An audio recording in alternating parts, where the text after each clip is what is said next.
ياسين والقرآن الحكيم إنك لمن المرسلين. Bismillahirrahmanirrahim. Assalamualaikum warahmatullahi wabarakatuh. Alhamdulillahi ala ihsanih wa syukru lahu ala taufiqihi wa amtinanih wa asyhadu an la ilaha illallah wahdahu la syarika lahu ta'ziman li sya'nih wa asyhadu anna Muhammadan abduhu wa rasuluhu da'ila ridwanih. Allahumma shalli alaihi wa ala alihi wa ashabihi wa ikhwani. Kepada ikhwan-ikhwan sekalian dan akhwat, para al-aba dan al-ummahat, bapak-bapak dan ibu-ibu, orang tua, wali-wali murid ya, yang dirahmati Allah Subhanahu wa taala. Alhamdulillah pada kesempatan kali ini kita berkumpul dalam rangka untuk membahas pembahasan yang sangat penting tentang mentarbiyah anak-anak ya. Bagaimana metode Islami atau al-manhaj nabawi dalam mentarbiyah anak-anak ya. Dan ini sangat penting untuk kita ketahui karena kita semua yakin agama kita sempurna ya. Allah Subhanahu wa taala telah berfirman, "Al-yauma akmaltu lakum dinakum wa atmamtu 'alaikum ni'mati wa raditu lakumul Islam madina." Sungguhnya aku pada hari ini telah sempurnakan bagi kalian agama kalian ya, dan aku sempurnakan nikmatku bagi kalian dan aku ridha Islam sebagai agama bagi kalian. Oleh karena tidak ada sesuatu pun yang kita butuhkan dalam kehidupan kita kecuali Islam telah mengajarkan ya dengan lengkap ya. Termasuk di antaranya masalah mendidik anak-anak. Ya, kita dapati kecenderungan sebagian orang ingin mendidik anak-anaknya dengan metode barat misalnya, atau metode psikologi yang mungkin disampaikan oleh orang-orang barat ya. Padahal kita tahu dalam Islam pembahasan tentang tarbiyah anak-anak juga lengkap dan komprehensif. Insyaallah nanti akan kita sampaikan ya. Oleh karenanya saya mengajak para ikhwan dan akhwat, para ummahat untuk memperhatikan ya pembahasan ini karena ini penting bagi kita semua. Kita tahu adalah anak-anak adalah kebahagiaan kita ya. Makanya dalam satu hadis ketika Allah Subhanahu wa taala menguji hambanya dengan mengambil nyawa anaknya, Allah bertanya kepada malaikat, "Hal qabattum samarata fuadihi?" Apakah kalian telah mengambil ruh dari buah hatinya, yaitu Allah menamakan anak-anak dengan buah hati. Ya, dan itu benar ya.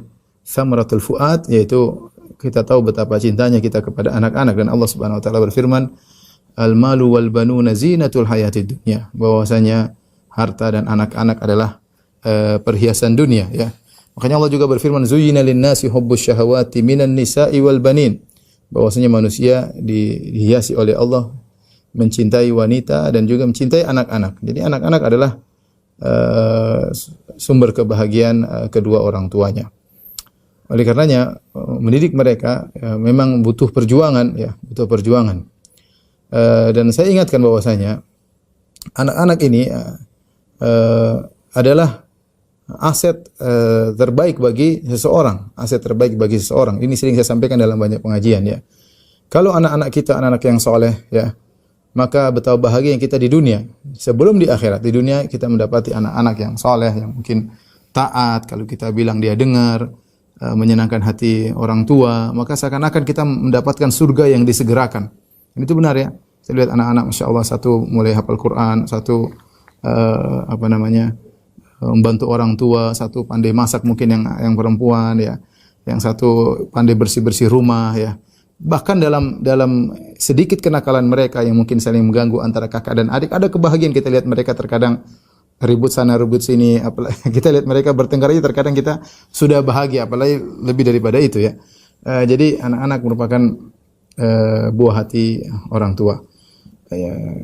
Kemudian anak-anak saya katakan aset terbesar bagi kita kalau kita sudah di alam barzakh. Sudah dalam barzakh ya. Kita sudah tidak bisa beramal lagi. Maka Nabi SAW ingatkan di antara aset paling berharga adalah anak soleh. Kata Nabi SAW, "Idza matal insan inqata anhu amaluhu illa min thalath." Jika seorang manusia telah meninggal dunia maka terputus darinya amalnya kecuali dari tiga hal. Yang di antaranya shadaqatun jariyah, sedekah jariyah, ilmun yuntafa'u bihi, amalan yang bermanfaat, ilmu yang bermanfaat. Yang ketiga, waladun salihun yad'u lahu, anak soleh yang mendoakannya, anak soleh yang mendoakannya. Di sini Rasulullah SAW tidak berkata kakaknya yang mendoakannya atau adiknya yang mendoakannya, atau tetangganya yang mendoakannya, atau ustadznya yang mendoakannya, atau muridnya yang mendoakannya, atau teman pengajian yang mendoakannya. Nabi mengatakan waladun shalihun yad'u lahu, anak saleh yang mendoakannya. Padahal kita tahu kalau orang sudah meninggal, siapapun yang mendoakan bermanfaat. Misalnya saya meninggal, terus tetangga mendoakan saya, siapapun yang mendoakan saya, bahkan saya tidak kenal dia mendoakan saya, bermanfaat. Karena doa seorang muslim kepada muslim yang lain setelah meninggal dunia bermanfaat, masih hidup bermanfaat, meninggal juga saya bermanfaat. Tetapi kenapa Nabi SAW mengkhususkan penyebutan anak soleh yang mendoakannya? Kenapa Bapak dan Ibu dirahmati Allah Subhanahu wa taala? Karena tidak ada yang paling setia mendoakan kita kecuali anak yang soleh, ya. Saya sering sampaikan ada tiga orang yang sering mendoakan kita. Orang tua, pasangan hidup kita, dan anak kita. Ini 3 orang yang setia dan tulus ketika mendoakan. Orang tua, istri kita atau suami kita, dan anak-anak kita. Inilah 3 golongan yang sangat tulus mendoakan kita. Ya. Adapun kawan, jarang mendoakan kita. Ya. Kakak dan adik kita mungkin tidak senantiasa mendoakan kita. Ya. Guru kita apalagi belum tentu mendoakan kita. Murid-murid kita belum tentu mendoakan kita. Tapi 3 golongan ini yang selalu setia mendoakan kita, orang tua, istri, dan anak. Kenapa? Karena hubungan kita sangat erat dengan mereka dan ada timbal balik jasa antara kita dengan mereka. Ya. Adapun orang tua kita, biasanya mereka lebih dahulu dipanggil oleh Allah sebelum kita. Justru kita yang harus mendoakan mereka. Tapi ketika mereka masih hidup, mereka sering mendoakan kita. Ya. Biasanya orang tua dipanggil terlebih dahulu oleh Allah Subhanahu wa taala. Jadi tinggal 2 yang setia, pasangan hidup kita sama anak kita. Kemudian pasangan hidup kita, ya dia mendoakan kita, ya, tapi tidak lama kemudian mungkin dia akan menyusul kita pula, ya. Wallahu alam dia setia mendoakan kita setelah kita tiada atau tidak, ya.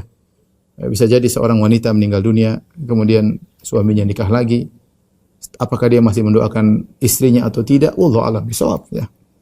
Demikian juga seorang lelaki mungkin meninggal kemudian istrinya menikah lagi, ya. Mungkin apakah dia masih mendoakan suaminya atau tidak? Wallahu alam bishawab.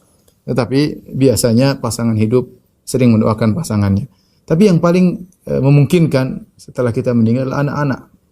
Dan anak-anak yang setia mendoakan kita hanya yang soleh. Yang tidak soleh, jangankan mendoakan kita, mendoakan dirinya saja dia jarang. Dia jarang ibadah kepada Allah Subhanahu wa taala. Kalau dia tidak soleh, apa yang mau kita harapkan? Mungkin dia berhasil dari sisi dunia, mungkin dia seorang kaya raya, seorang direktur, seorang pejabat. Tapi kalau dia tidak soleh, ya, jangankan mendoakan kita, mendoakan diri dia sendiri jarang. Makanya ketika Nabi mengatakan waladun salih yad'u lahu, anak saleh mendoakan, ini isyarat dari Rasulullah SAW agar kita berusaha mewujudkan untuk memiliki anak yang soleh sebisa mungkin, karena ini aset yang terbesar. Aset yang terbesar. Jadi dia yang setia mendoakan kita. Dia setia mendoakan kita. Kalau kita di kuburan alam barzah, apa yang kita perlukan? Kita perlukan doa. Kita perlukan doa. Mau apa lagi, ya? Belum lagi kalau anak soleh kita ternyata dia mengumrahkan kita atau dia menghajikan kita. Ya, kemudian belum lagi kalau dia bersedekah atas nama kita. Kalau dia punya uang banyak mungkin bikin masjid dengan niat untuk kita. Maka semua ini pahala sampai kepada kita. Ya.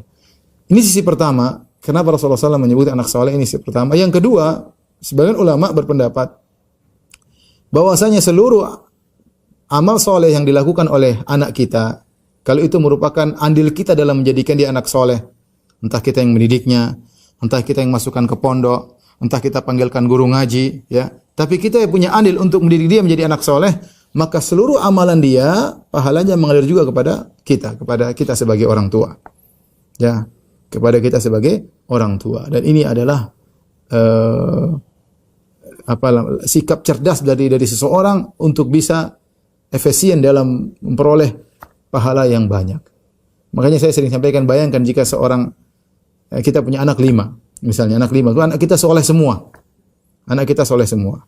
Setelah kita meninggal dunia, mereka masih hidup mungkin 40 tahun setelah kita meninggal. Bayangkan, berarti kita punya sumber pahala dari 5 orang. Masing-masing 40 tahun.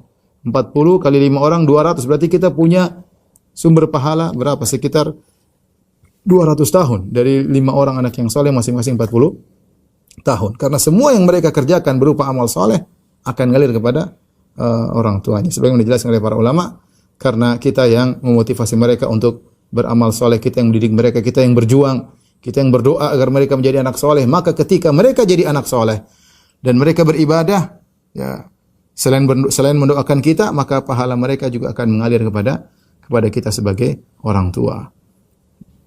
Belum di akhirat.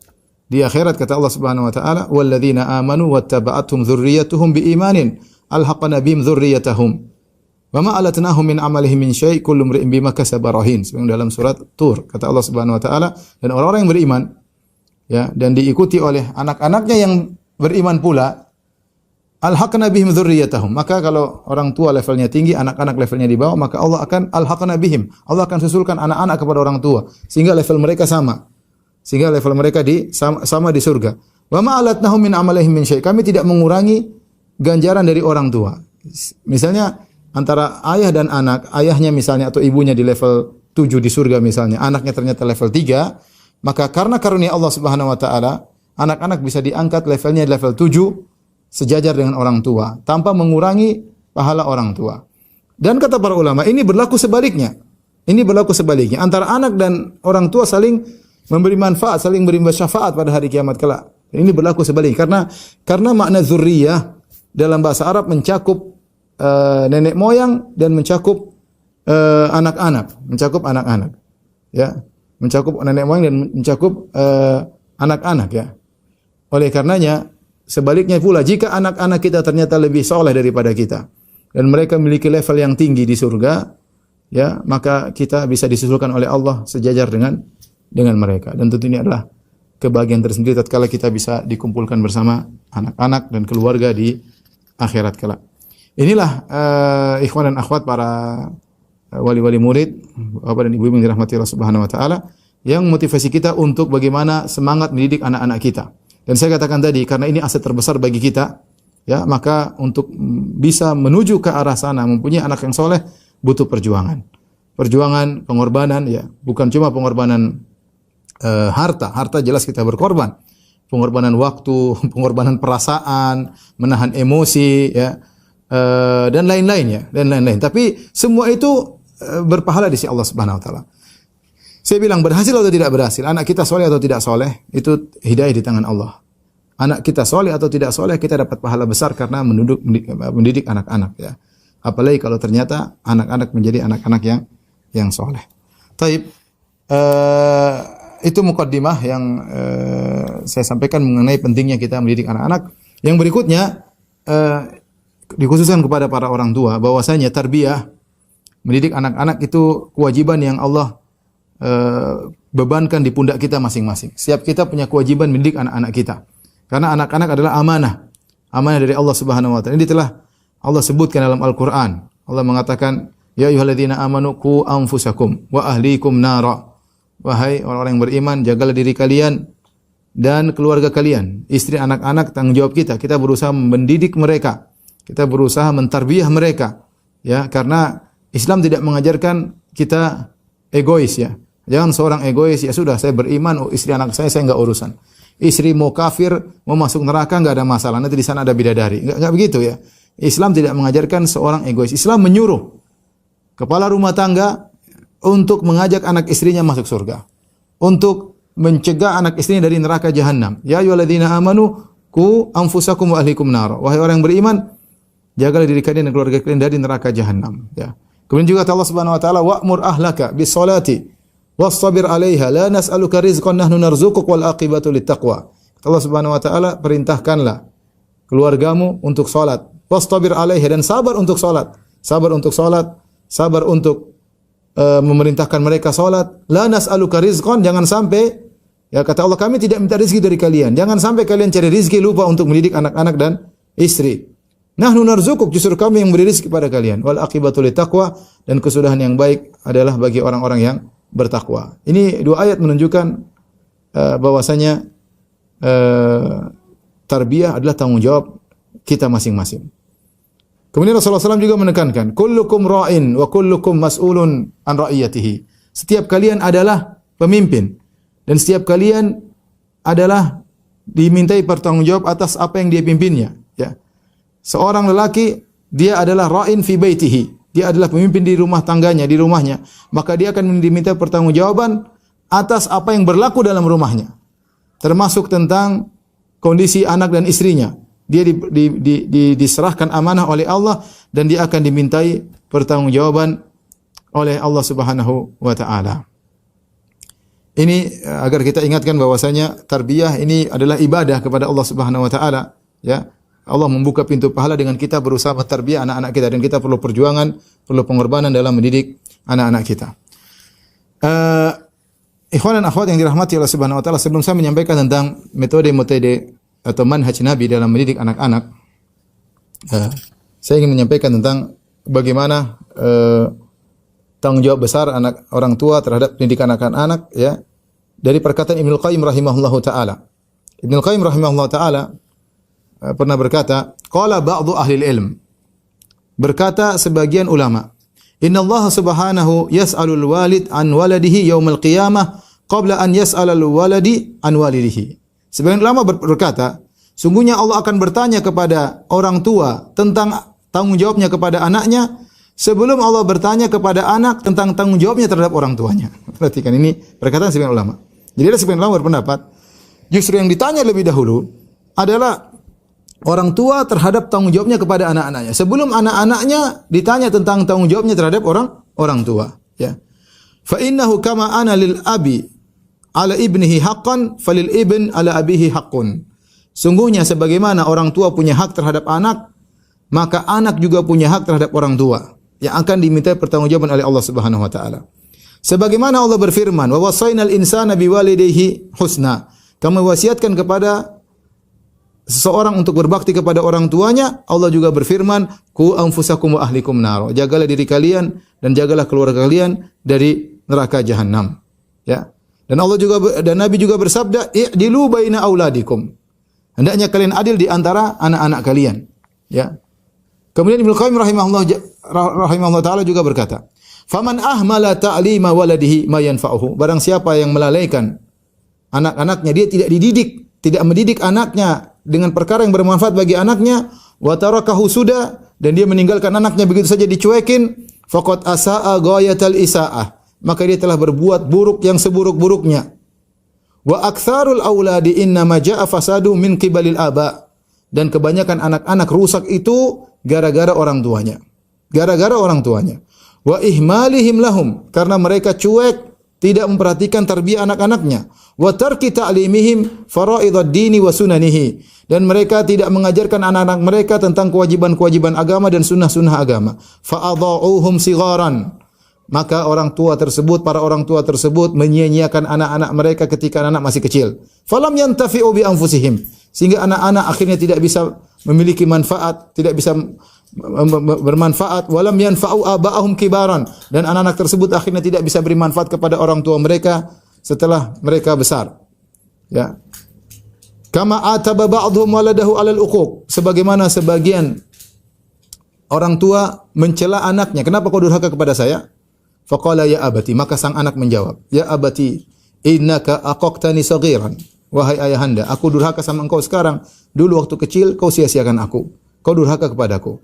Fa aqaqtuka kabiran, maka sekarang saya besar, saya durhaka kepada engkau. Wa adha'tani walidan, engkau sia-siakan aku ketika aku masih kecil. Fa adha'tuka syaikhan, maka ketika kau tua aku pun menyia-nyiakan engkau. Jadi ini sebagai penekanan bahwasanya tarbiyah kepada anak-anak itu bukan sunnah, tidak dikatakan ini wajib ya. Amanah yang Allah akan mintai pertanggungjawaban dari kita semua sebagai orang tua, ya, sebagai orang tua. Sampai-sampai di antara perkataan yang menakjubkan dari Al-Mawardi, ya.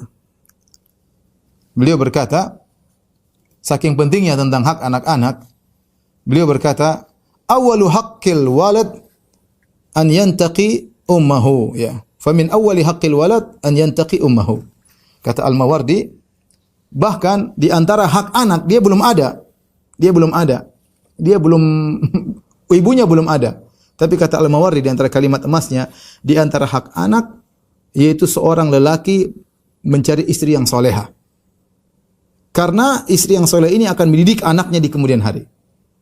Maka seakan-akan Al-Mawardi mengingatkan kepada kita bahwasanya hak anak ini penting.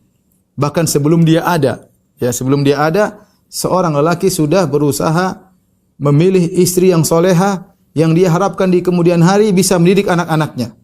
Ya, karena kita tahu laki-laki pada sibuk keluar mencari nafkah. Di antara mereka ada yang berjihad, di antara mereka ada yang bersafar. Ya, maka di antara hak anak-anak kita memilih istri yang soleha. Ya. Ustaz, bagaimana sudah terlanjur punya istri yang belum tentu soleha? Kalau sudah terlanjur ya, di antara hak anak-anak kita didik ibunya supaya jadi ibu yang soleha. Gimana caranya? Ya. Karena keterkaitan antara anak dan ibu sangat kuat, terutama anak masih kecil. Ya. Terutama anak masih kecil. Oleh karenanya, mumpung yang belum menikah, maka berusaha mencari istri yang soleha. Yang kita karena pendidikan anak kalau diserahkan kepada wanita yang tidak soleha maka susah. Ya. Kalau terlanjur istri kita ternyata tidak soleha, maka kita berusaha mendidik istri kita agar dia bisa menjadi istri yang soleha dan dia bisa mendidik anak-anak kita. Taib, ini mukaddimah. Sekarang kita masuk dalam beberapa hal metode-metode dalam mendidik anak-anak ya. Dan saya sarikan dari buku Manhajut Tarbiyah Nabawiyah Littifl ya. Karangan Muhammad Nur bin Abdul Hafiz Suwaid ya. Buku ini saya rasa komprehensif lengkap ya. Mengingatkan kepada kita tentang pentingnya manhaj nabawi dalam mendidik anak-anak ya. Bahkan beliau juga mengingatkan bahwasanya sebagaimana antum berjuang untuk mendidik anak-anak, syaitan juga berjuang untuk menggelincirkan anak-anak dari jalan yang benar ya. Sampai di antara dalam Al-Qur'an Allah mengatakan wasyarikum fil amwali wal aulad ya. Syaitan di antaranya mereka menyertai manusia dalam harta mereka agar harta manusia dibuang tidak pada tempatnya, mubazir dan yang lainnya. Mereka juga menyertai manusia dalam mengurusi anak-anaknya, itu menggoda anak-anak. Bahkan setan ingin merusak anak-anak sejak awal ketika seorang ingin menggauli istrinya, ya. Seorang menggauli istrinya maka disunahkan dia berdoa sebelum dia menggauli istrinya agar setan tidak ikut-ikutan. Ini menunjukkan usaha setan ya. Ketika ingin merusak anak-anak sejak awal, sejak seorang suami meletakkan maninya ke dalam rahim istrinya, setan sudah berusaha merusak anaknya. Ya, makanya kata Nabi SAW dalam hadis qudsi, kata Allah Subhanahu Wa Taala, "Khalaqtu ibadi hunafa, fajtalahtuhumus syayatin." Sungguhnya aku menciptakan hamba-hambaku hanif, yaitu condong kepada tauhid, tetapi syaitan datang menggelincirkan mereka. Syaitan datang menggelincirkan mereka. Jadi kita tatkala mentarbiyah anak-anak ada musuh yang tidak kelihatan yang berusaha merusak anak-anak, dan bahkan permusuhan itu dimulai sejak kita nikah, sejak kita menggauli istri kita, dia sudah datang ingin merusak anak-anak kita. Ya. Maka ini harus waspada, harus kita miliki karena syaitan berusaha menggelincirkan anak kita dari jalan yang lurus. Baik. Kita mulai dari hal-hal yang penting untuk dijalankan ya ketika mendidik anak-anak. Yang pertama, Bapak dan Ibu yang rahmatillah subhanahu wa ta'ala adalah al-qudwah al-hasanah. Teladan yang baik. Teladan yang baik. Maksudnya apa? Maksudnya kita sebagai orang tua harus memberikan contoh kepada anak-anak. Ya. Anak-anak punya kemampuan meniru orang tuanya sangat kuat. Ya. Anak-anak memiliki kemampuan, apalagi mereka masih kecil, meniru orang tuanya sangat-sangat kuat. Kalau orang tuanya hobinya nonton film, anak-anak akan hobi nonton film. Orang tuanya hobi nonton main game, anak-anak juga akan hobi main game. Orang tuanya ternyata suka nonton drama Korea, anak-anaknya lebih lagi drama Korea, drama India. Jadi anak-anak punya kemampuan untuk meniru apa yang dia lihat. Dan kebanyakan yang dia lihat adalah kegiatan orang tuanya, orang tuanya. Dan pengaruh yang besar dari orang tua ini disampaikan oleh Nabi sallallahu alaihi wasallam. Jadi yang merusak anak-anak ada beberapa faktor. Faktor syaitan, faktor bi'ah yaitu lingkungan, dan faktor orang tuanya. Orang tuanya punya pengaruh. Jadi orang tuanya punya pengaruh dalam merusak anak-anak. Makanya kalau orang tuanya saleh dan salehah, punya faktor besar untuk menjadikan anak-anak menjadi anak-anak yang saleh. Nabi SAW bersabda, "Kullu mauludin yuladu 'alal fitrah." Seluruh anak dilahirkan dalam kondisi fitrah, yaitu dalam kondisi suci, ya, lurus. Fa abawahu yuwahhidanihi. Maka kedua orang tuanya yang menjadikan dia Yahudi. Au yunassiranihi, atau kedua orang tuanya menjadikan dia Nasrani. Au yumajjisanihi, atau kedua orang tuanya menjadikan dia Majusi. Berarti ini dalil pengaruh ya agama orang tua terhadap anak-anak sangat besar. Ini secara umum ya, secara umum. Kita bilang benar memang ada orang tua yang soleh anaknya nakal seperti Nabi Nuh alaihissalam. Dan ada orang tua yang buruk anaknya baik seperti Nabi Ibrahim alaihissalam. Ya. Tetapi secara umum orang tua punya pengaruh besar terhadap anak-anak. Ya. Kalau Nabi SAW bersabda, Al-mar'u ala dini khalilihi. Seorang berdasarkan agama temannya, artinya pengaruh teman luar biasa terhadap anak-anak, maka saya katakan pengaruh orang tua lebih besar lagi kepada anak-anak. Terutama ketika mereka masih kecil. Masih belum banyak berinteraksi di luar, kebanyakan berinteraksi di rumah.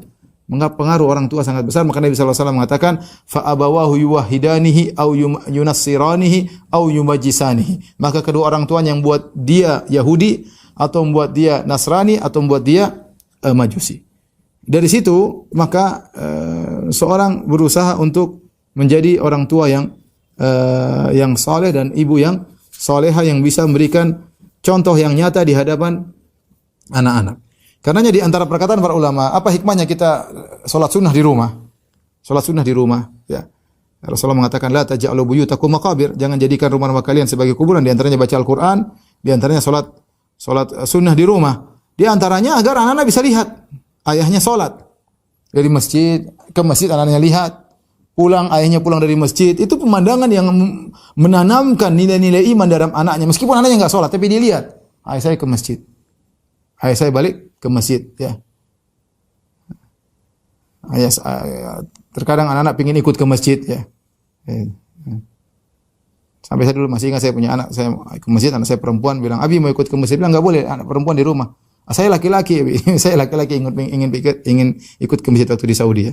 Jadi mau saya pengaruh orang tua sangat besar. Bagaimana tidak berpengaruh dalam hati anak-anak ketika dia melihat ayahnya baca buku agama? Contoh nyata ayahnya baca buku. Bagaimana anak tidak terpengaruh lihat ayahnya baca Al-Qur'an dengan khusyuk, baca Al-Qur'an, alif lam mim dzalikal kitab. Anak lihat. Ya mungkin dia sambil main game atau dia main apa, dia lihat ayahnya baca Al-Qur'an. Bagaimana tidak terpengaruh ayahnya kemudian salat sunnah di hadapan anak-anaknya. Bagaimana anak-anak tidak terpengaruh ayahnya bilang tolong matikan itu ada gambar perempuan terbuka auratnya. Nak matikan nak. Ya, tolong ayah enggak mau lihat. Pengaruh anak-anak, ya. Tapi kalau sebaliknya, ayahnya kemudian nonton film, ditemani ibunya, ayo nonton film rame-rame, nonton film box office misalnya, ya rame-rame, ya terpengaruh. Ayah saya hobi nonton film, ya. Waktunya azan, ayah saya tidur. Lihat anak contoh ayahnya tidur, ya.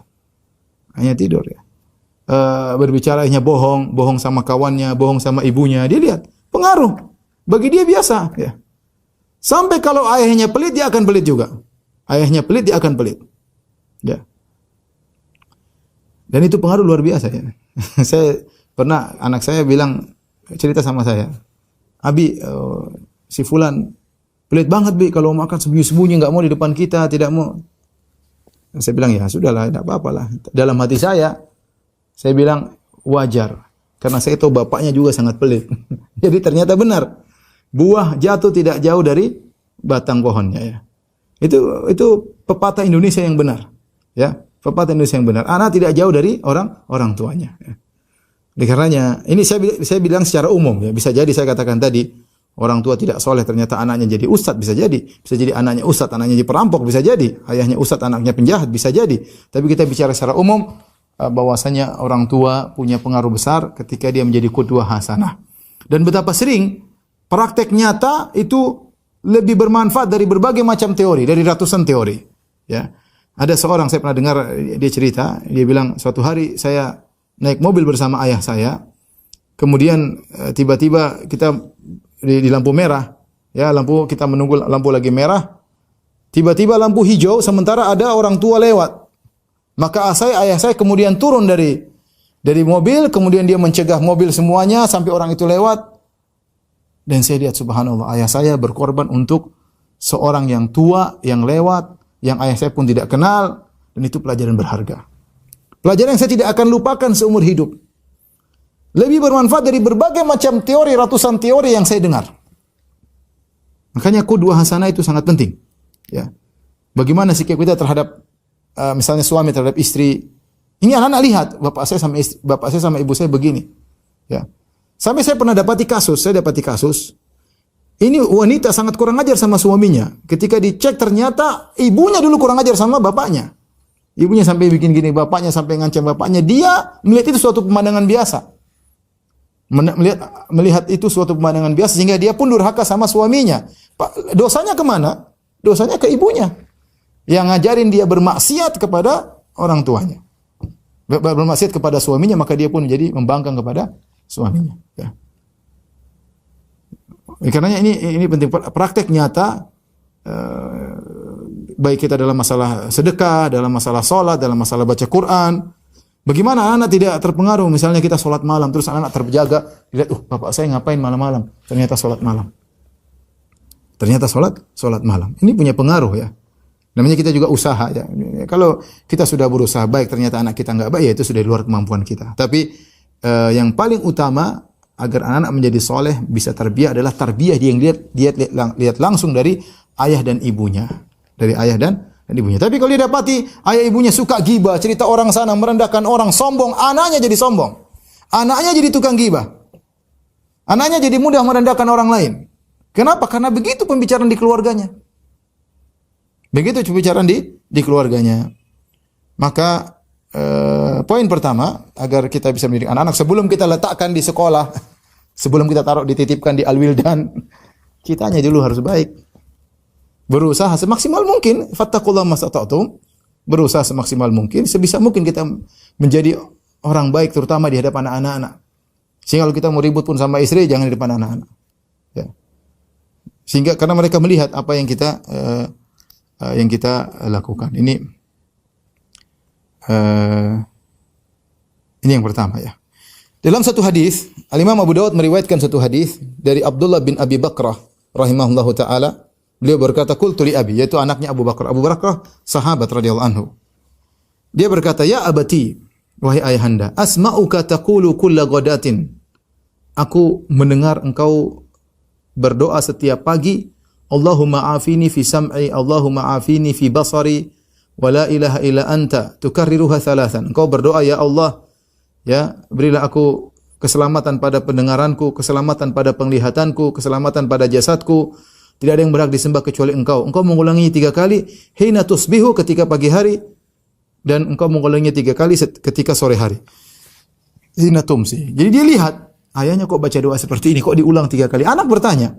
Maka sahabat ini menjawab, Pak, ya bunayya, inni sami'tu Rasulullah sallallahu alaihi wasallam yad'u bihinna. Wahai putraku, aku mendengar Rasulullah SAW berdoa dengan doa-doa tersebut. Fa ana uhibbu an astanna bi sunnatihi. Aku ingin mengikuti sunnah Rasulullah sallallahu alaihi wasallam. Ini contoh nyata bagaimana seorang anak melihat orang tuanya sehingga dia bertanya dan dia meniru apa yang dilakukan oleh, dan dia bisa tiru apa yang dilakukan oleh orang tuanya. Saya pernah ditanya, Ustaz, gimana anak-anak kita, Ustaz? Oh, kerjanya nonton main bola kesana kemari, dipanggil ngaji susah. Saya bilang mungkin bapaknya juga hobi nonton bola ya wajar lah. Anaknya ikut-ikutan ya. Jadi, sebelum kita menyalahkan anak-anak, kita salahkan diri kita terlebih dahulu. Kemudian di antara hadiun Nabi, petunjuk Nabi dalam mendidik anak-anak adalah memilih waktu dalam memberikan nasihat. Kita tidak selalu ceramah anak-anak terus. Ya beda kalau di pondok karena ada jadwalnya. Tapi kita sebagai orang tua, tidak setiap saat kita ceramahin anak-anak. Kita pilih waktu-waktu yang pas yang mereka mau mendengar. Sebagaimana Nabi SAW memilih waktu-waktu yang pas untuk menyampaikan nasihat. Di antaranya Nabi SAW memilih waktu yang pas untuk nasihat ketika sedang dalam perjalanan, ya, mungkin lagi jalan-jalan, ya. Seperti Nabi sampaikan nasihat kepada Ibnu Abbas. Ibnu Abbas radhiyallahu anhuma masih kecil, ya. Kata Ibnu Abbas, kuntu khalfan Nabi sallallahu alaihi wasallam yauman. Suatu hari aku di belakang Nabi sallallahu alaihi wasallam. Entah lagi sedang berjalan kaki bareng-bareng atau sedang digonceng oleh Nabi sallallahu alaihi wasallam, dan dalam banyak hadis Rasulullah sallallahu membonceng sahabat, ya. Kemudian beri nasihat kepada mereka tatkala sedang digonceng oleh Nabi sallallahu alaihi wasallam. Itu sedang santai, ya. Terkadang kita beri nasihat tidak harus di dalam kamar kemudian kita ceramain. Terkadang sambil naik mobil kita bisa nasihat anak-anak. Terkadang kita lagi jalan-jalan, lagi tamasya, kita bisa diselingi dengan nasihat anak-anak. Mereka hati lagi senang diajak jalan-jalan sama orang tuanya, saatnya kita kasih nasihat. Ya. Kemudian Nabi SAW memberi nasihat kepada Ibnu Abbas, ya. dalam riwayat yang lain ya, thumma ardafani khalfahu ya. Kemudian Nabi sallallahu alaihi wasallam memboncengku di belakang, thumma sarabi maliyan, kemudian berjalan denganku di atas tunggangannya, thumma altafata, kemudian Nabi balik nengok aku. Nabi berkata, "Ya gulam, wahai remaja." Qultu labbaik ya Rasulullah. Aku katakan, "Ya Rasulullah." Ihfazillahi yahfazka. Hadis yang masyhur. Ihfazillahi tajidhu tujahaka. Wahai remaja, jagalah dirimu maka jagalah Allah maka Allah akan menjagamu, ya.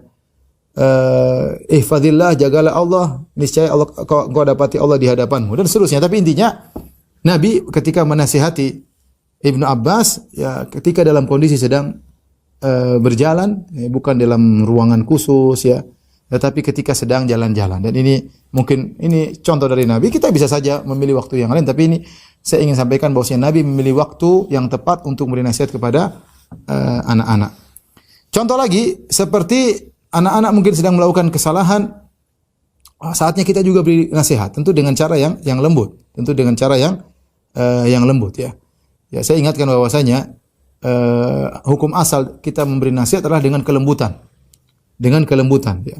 Dan itulah yang diajarkan oleh Nabi sallallahu alaihi wasallam. Bahkan dalam satu hadis dalam riwayat Al-Imam Ahmad ya dengan sanad yang sahih, kata Nabi sallallahu alaihi wasallam, "Idza aradallahu bi ahli baitin khairan adkhala alaihimur rifqa."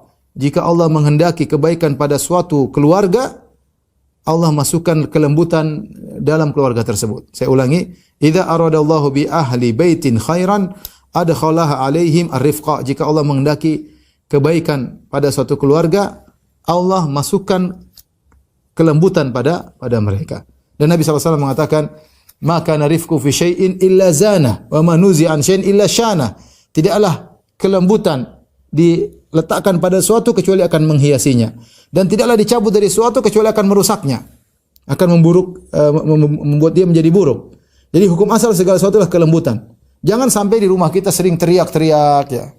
Mungkin sebagian kita terbiasa dengan tradisi sesuatu, tradisi sukunya atau tradisi tempat tinggalnya. Mungkin dulu orang tuanya tinggal di pantai, kemudian kalau bicara teriak-teriak karena banyak angin misalnya, atau di gunung suka teriak-teriak. Tapi kita rubah ketika di rumah tidak perlu teriak-teriak. Alhamdulillah istri kita pendengarannya masih beres, suami kita juga pendengarannya masih normal ya. Anak-anak juga pendengarannya masih normal. Tidak semua kita hadapi dengan mengangkat suara. Kalau kita menghadapi segala sesuatu dengan angkat suara, ini menunjukkan bukan kebaikan yang Allah kehendaki. Ini saya harap dicamkan oleh bapak dan ibu-ibu. Inna Allah idza arada bi ahli baitin khairan, ya, jika Allah Subhanahu wa taala menghendaki kebaikan bagi suatu rumah tangga, adkhala alaihimur rifqa, maka Allah masukkan ke dalam mereka kelembutan. Sering setan membisiki kita untuk bersikap tegas dan keras, ya. Ini akan mendatangkan kebaikan dengan memukul, dengan menjewer, dengan mencubit. Saya tidak melarang orang tua memukul anaknya, ya. Tidak jadi masalah. Tapi bukan itu hukum asal. Itu sesekali keluar daripada kebiasaan. Kebiasaan tidak boleh mukul. Kebiasaan kita jangan angkat suara. Kebiasaan jangan teriak-teriak di rumah. Orang teriak-teriak enggak. Sesekali tidak jadi masalah. Ya, sesekali kita tegur dengan keras, sesekali kita hukum, sesekali kita cubit, sesekali kita pukul, enggak ada masalah. Tapi bukan itu hukum asal. Bukan itu hukum asal. Dan usahakan kelembutan, ya. Kita tetap menjaga kelembutan meskipun anak kita sedang salah. Meskipun anak kita sedang salah. Dalam satu hadis Rasulullah SAW ya, dari Umar bin Abi Salamah, beliau berkata, "Kuntu gulaman fi hijri Nabi sallallahu alaihi wasallam." Aku masih kecil ketika di bawah naungan Nabi sallallahu alaihi wasallam. Jadi Nabi sallallahu alaihi wasallam menikah dengan Ummu Salamah. Ummu Salamah punya beberapa anak yatim, di antaranya Umar bin Abi Salamah. Dan dia berkata, aku remaja masih di bawah naungan Nabi sallallahu alaihi wasallam, yaitu Nabi adalah bapak tirinya. Fakanat yadi tatishu fi suhfa. Maka aku pun makan tanganku ke sana kemari ketika makan. Ini adab dalam makan dan dia salah dalam beradab. Faqala li Rasulullah sallallahu alaihi wasallam, Rasulullah SAW berkata kepadaku, "Ya gulam, sambillah." Wahai sang remaja, sebut nama Allah kalau makan. Wa kul biyaminik, makanlah dengan tangan kananmu. Wa kul mimma yalik, dan makanlah yang ada di depanmu. Jangan loncat kanan loncat sini kalau lagi makan, ya. Dalam riwayat yang lain Rasulullah berkata, "Udunu ya bunayya." Mendekatilah wahai anakku. Fasammillah, Ucapkanlah bismillah, wa kul biyaminik, makan dengan tangan kanan, wa kul mimma yalik, dan makanlah dari yang dekat denganmu. Lihatlah Nabi mengatakan udunu, dekatlah ya bunaya, dekatlah wahai putraku, menunjukkan kelembutan Nabi sallallahu alaihi wasallam. Nabi ucapkan ketika anak ini sedang salah. Ketika anak ini sedang melakukan kesalahan, ya. Nabi tidak. Kadang-kadang sebagian orang tua mungkin nyinyir anaknya, rakus, loncat sana loncat. Jangan. Anak-anak juga, ya terkadang kita bercanda oke lah sesekali, tapi jangan selalu begitu ya. Anak-anak juga punya perasaan. Kita singgung perasaannya. Dia juga perasaan. Kita dulu waktu SD, waktu SMP punya perasaan enggak? Kita punya perasaan. Kita punya marah, kita punya emosi, kita punya dendam. Anak-anak juga demikian. Lihat Nabi SAW memberi nasihat ketika sedang makan. Kenapa sang anak melakukan kesalahan ini tidak menghalangi Nabi untuk menegur Umar bin Abi Salamah radhiyallahu taala anhu dengan kata-kata yang lembut sehingga dia terima nasihat tersebut. Dan nasihat ini tidak dia lupakan sampai dia riwayatkan hadisnya kepada kita. Dia riwayatkan hadisnya kepada kita bagaimana adab dalam makan. Kemudian juga di antara waktu yang dipilih oleh Nabi untuk menasihati anak-anak ketika dalam kondisi sakit. Dalam kondisi sakit ya. Sebagaimana diriwayatkan oleh Imam Bukhari rahimahullah dalam sunnahnya, dalam sahihnya, an Anas radhiyallahu taala anhu. Dari Anas radhiyallahu taala anhu, qala kana gulamun yahudiyyun yakhdimun nabiyya sallallahu alaihi wasallam famarid. Ada seorang remaja Yahudi yang dahulu pernah kerja kepada Nabi sallallahu alaihi wasallam, jadi pembantu Nabi, famarid, dan dia pun sakit. Fa atahu Nabi sallallahu alaihi wasallam yauduhu. Maka Nabi pun datang menjenguk anak ini. Fa qa'ada inda ra'sihi. Kemudian Nabi duduk di dekat kepalanya.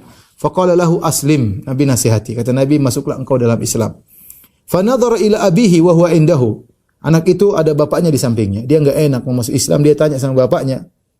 Dilihat gimana ayah, saya masuk Islam enggak? Kata ayahnya Yahudi, ati Abul Qasim, taatlah kepada Abul Qasim. Abul Qasim maksudnya Nabi sallallahu alaihi wasallam. Fa aslama, fa kharaja Nabi sallallahu alaihi wasallam wa huwa yaqul. Maka Nabi sallallahu alaihi wasallam pun keluar dari tempat tersebut. Nabi berkata, alhamdulillahilladzi anqadhahu minan nar. Ya, segala puji bagi Allah yang telah menyelamatkan dia dari neraka jahanam. Ya. Di sini Nabi menjenguk dia tatkala sakit, dan Nabi bernasihat kepada dia sedang sakit. Orang itu sakit menerima nasihat, ya, ngomong dengan kelembutan, ya. Dan ini menunjukkan akhlak mulia Nabi sallallahu alaihi wasallam, bagaimana Nabi punya pembantu dari agama yang berbeda, dan bagaimana dia mau taat kepada Nabi di saat-saat genting dan kritis, tidak lain kecuali karena Nabi dikenal oleh pembantu ini adalah orang yang saleh, orang yang baik, orang yang sangat menakjubkan, sehingga di waktu-waktu genting disuruh masuk Islam, dia mau ya. Bahkan bapaknya yang juga Yahudi tidak masuk Islam, suruh anaknya taat kepada Nabi sallallahu alaihi wasallam. Ini menunjukkan bagaimana luar biasanya akhlak Nabi sallallahu alaihi wasallam. Tapi intinya Rasulullah SAW beri nasihat kepada seseorang ketika sedang sakit. Ini sekedar contoh dari Nabi sallallahu alaihi wasallam. Maksudnya, ikhwan dan akhwat yang dirahmati Allah Subhanahu wa taala, kita bukan berarti tiap hari kasih nasihat sama anak-anak terus ceramah ini. Kalau di sekolah oke lah, kita sekolah, mereka tahu ini jamnya sekolah. Tapi ketika mereka di rumah, di sela-sela mereka bermain, kita nasihati. Di sela-sela kita sedang jalan-jalan, jangan lupakan masukan nasihat. Ini kadang kita lalai. Kalau kita jalan-jalan seakan jalan-jalan murni. Lupa ada masukan nilai-nilai nasihat kepada anak-anak. Padahal mungkin saat-saat yang tepat, dan anak-anak mungkin tidak lupa dengan nasihat-nasihat yang kita berikan di saat-saat yang tepat untuk menasihati mereka. Kemudian juga nasihati anak-anak ketika sedang melakukan kesalahan, tapi dengan cara yang lembut agar nasihat tersebut masuk dalam hati mereka dan mereka bisa menjalankan nasihat tersebut. Kemudian contoh yang diajarkan oleh Nabi SAW mensikapi anak-anak di antaranya al-adil wal musawat bainal atfal, yaitu adil di antara anak-anak. Bersikap adil di antara anak-anak. Ikhwan dan akhwat yang dirahmati Allah Subhanahu wa taala, ya, anak-anak memiliki sifat cemburu yang tinggi, ya. Memiliki sifat cemburu yang tinggi. Dan kita yang sudah punya anak tentu tahu akan hal ini. Saya punya anak 5, saya tahu bagaimana kecemburuan yang ada pada mereka, ya. Antara kakak dan adik saling cemburu. Dan kalau kita tidak memanage dengan baik, adil dalam bersikapi mereka, ya, maka akan menimbulkan pertikaian di antara mereka, itu pertama. Yang kedua, menimbulkan durhaka kepada kita. Durhaka kepada kita. Maka ini perkara yang sangat penting yang diajarkan oleh Nabi sallallahu alaihi wasallam, itu adil di antara anak-anak. Adil di antara anak-anak. Sebagai contoh bahwasanya kecemburuan anak-anak bisa pada tingkatan berbahaya, sebagaimana yang Allah kisahkan tentang kisah Nabi Yusuf dan saudara-saudaranya. Nabi Yakub alaihissalam punya anak 12, di antaranya Yusuf, Binyamin, Yahuda dan yang lainnya. Ya. Ternyata 10 anak dari Nabi Yakub cemburu kepada Yusuf dan Binyamin. La Yusuf wa akhuhu ahabbu ila abina minna wa nahnu usbah. Sungguhnya Yusuf dan saudaranya Binyamin lebih dicintai oleh ayah kita padahal kita lebih banyak 10 orang. Inna abana la fi dhalalim mubin, ayah kita sudah salah besar padahal bapaknya nabi. Ini saya bicara tentang Nabi Yakub yang tentu dia sangat baik dalam mendidik anak-anaknya. Ya, tetapi syaitan masuk di antara anak-anaknya dan syaitan menjadikan anak-anak cemburu salah satu dengan yang lainnya. Karena kecemburuan yang luar biasa sampai mereka punya ide untuk membunuh Yusuf. Uqtulu Yusuf. Bunuh adik kita Yusuf. Awitrahuhu arda yakhlu lakum wajhu abikum, atau buang dia di tempat lain sehingga bapak kita enggak pernah lihat dia. Wa takunu min ba'di qauman shalihin, ya. Sehingga kalau mereka sudah pergi semua, Yusuf sudah kita buang, ayah kita bisa fokus cinta kepada kita. Ini kecemburuan. Kecemburuan di antara anak-anak, ya. Demikian juga Allah kisahkan tentang Qabil dan Habil, di mana Qabil cemburu kepada Habil sampai membunuh Habil. Qala la aqtulannak, aku akan bunuh engkau. Dan dia bunuh Habil. Ini kakak beradik. Dan terlalu banyak masalah. Saya sebagai ustaz sering ditanya, bagaimana kakak cemburu sama adik, adik cemburu kepada kakak. Banyak hal terjadi, kejadian kecemburuan, ya, sampai dendam kepada ibunya, dendam kepada ayahnya, dan ini terjadi. Ya, bagaimana seorang dendam kepada ibunya? Kenapa menganggap ibunya tidak adil kepada dia?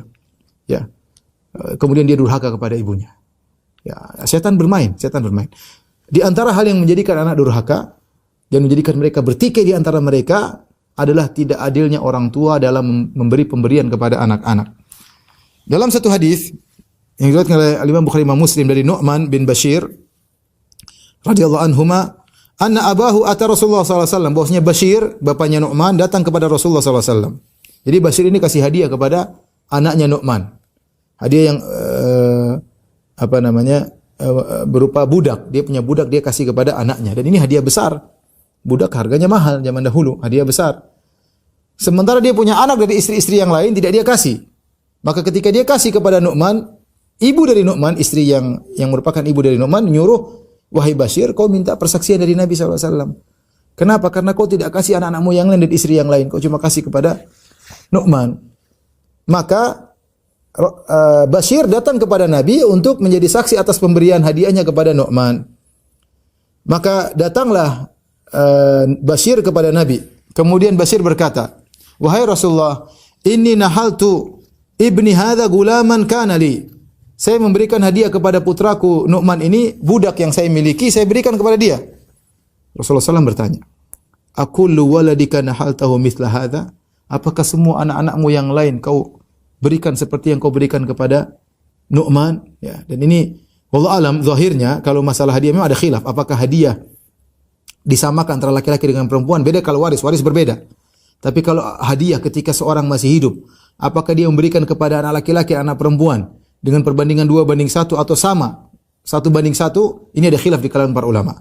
Tetapi zahir dari hadis ini, aqulu waladika nahaltahu mithla hadha, apakah seluruh anak-anakmu kau berikan seperti ini? Dan anak-anak mencakup laki-laki dan perempuan. Seakan-akan kalau masalah pemberian hadiah seakan-akan semua sama. Beda kalau warisan. Maka Nabi bertanya, semua anakmu kau berikan seperti ini? Faqala la. Kata Bashir, tidak. Tidak semuanya saya kasih. Maka Nabi berkata, la tushhidni ala jawr. Jangan kau jadikan aku menjadi saksi atas kezaliman. Ini perbuatan zalim. Nabi menamakan perbuatan zalim. Lalu Nabi berkata, sallallahu alaihi wasallam, ayasurruka an yakunu laka fil birri sawaan? Apakah kau suka anak-anakmu semua berbakti kepada engkau? Sama baktinya kepada engkau? Qala bala, kata Bashir, tentu. Qala Rasulullah SAW, fala idzan, kalau begitu jangan kau kasih hadiah kepada Nu'man. Ya.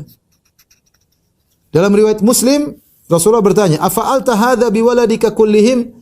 Apakah kau beri hadiah kepada seluruh anak-anakmu? Qala la. Ya, maka Bashir berkata tidak. Nabi berkata, ittaqullah wa'dilu fi auladikum. Bertakwalah kepada Allah dan adillah dalam mensikapi anak-anakmu. Ya. Oleh karena ini penting bagi orang tua bersikap adil. Dan saya katakan juga bukan cuma orang tua. Demikian juga para guru. Ya.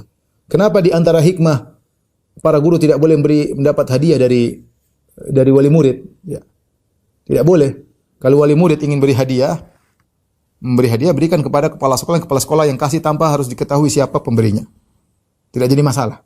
Ya. Dan dia bagi semuanya. Adapun wali murid memberi hadiah khusus kepada seorang guru, guru ini akhirnya tidak adil kepada anak-anak. Itu dilarang. Guru ini akhirnya tidak adil kepada anak-anak muridnya. Ya. Ini antara guru dan murid saja tidak boleh tidak adil. Apalagi antara orang tua dengan anak-anaknya. Ya. Maka seorang berusaha adil dalam segala hal. Dalam pelukan anak-anak dipeluk semuanya.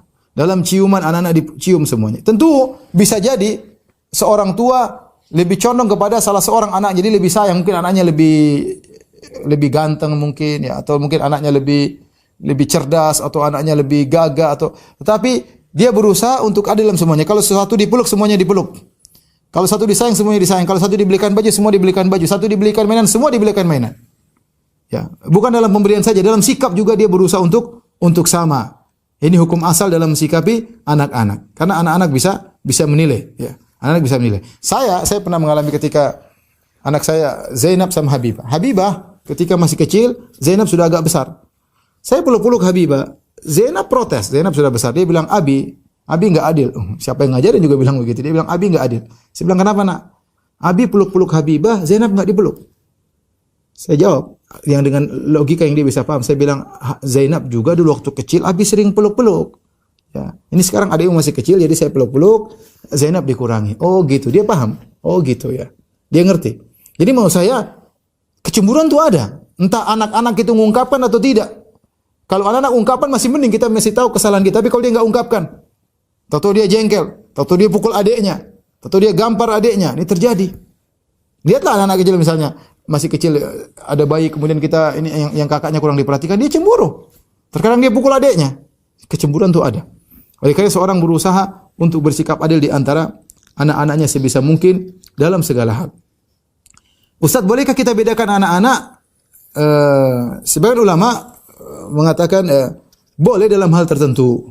Jika memang ada hajah, ada suatu kondisi yang membuat kita membedakan pemberian atau sikap, itu boleh-boleh saja. Contoh, misalnya ada di antara anak-anak yang mungkin punya kebutuhan khusus, cacat misalnya, atau sakit misalnya.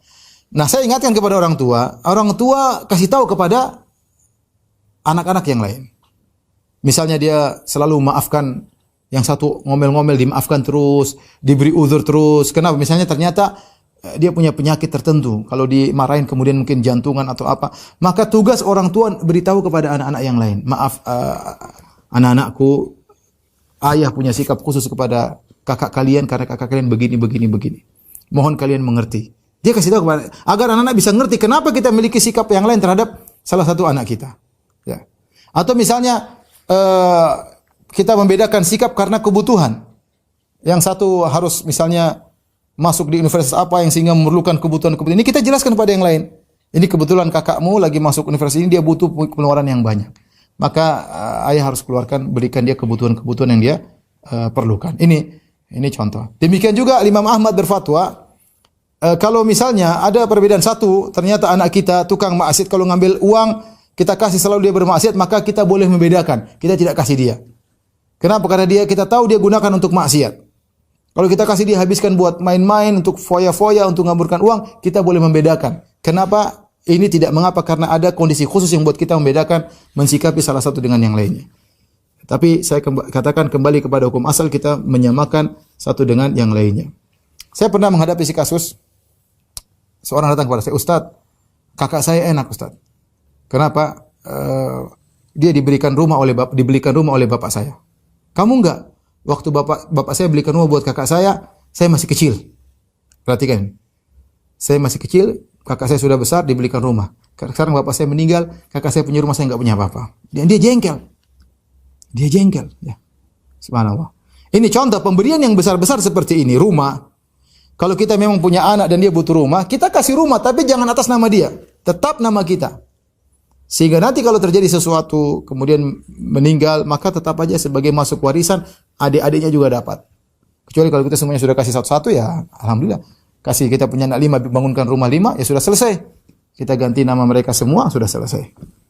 Kita berbuat baik kepada mereka. Ikhwan dan akhwat, Bapak dan Ibu yang dirahmati Allah Subhanahu wa taala, kita lanjutkan beberapa poin tentang bagaimana metode Islam dalam mentarbiyah anak-anak ya. Di antaranya yaitu adalah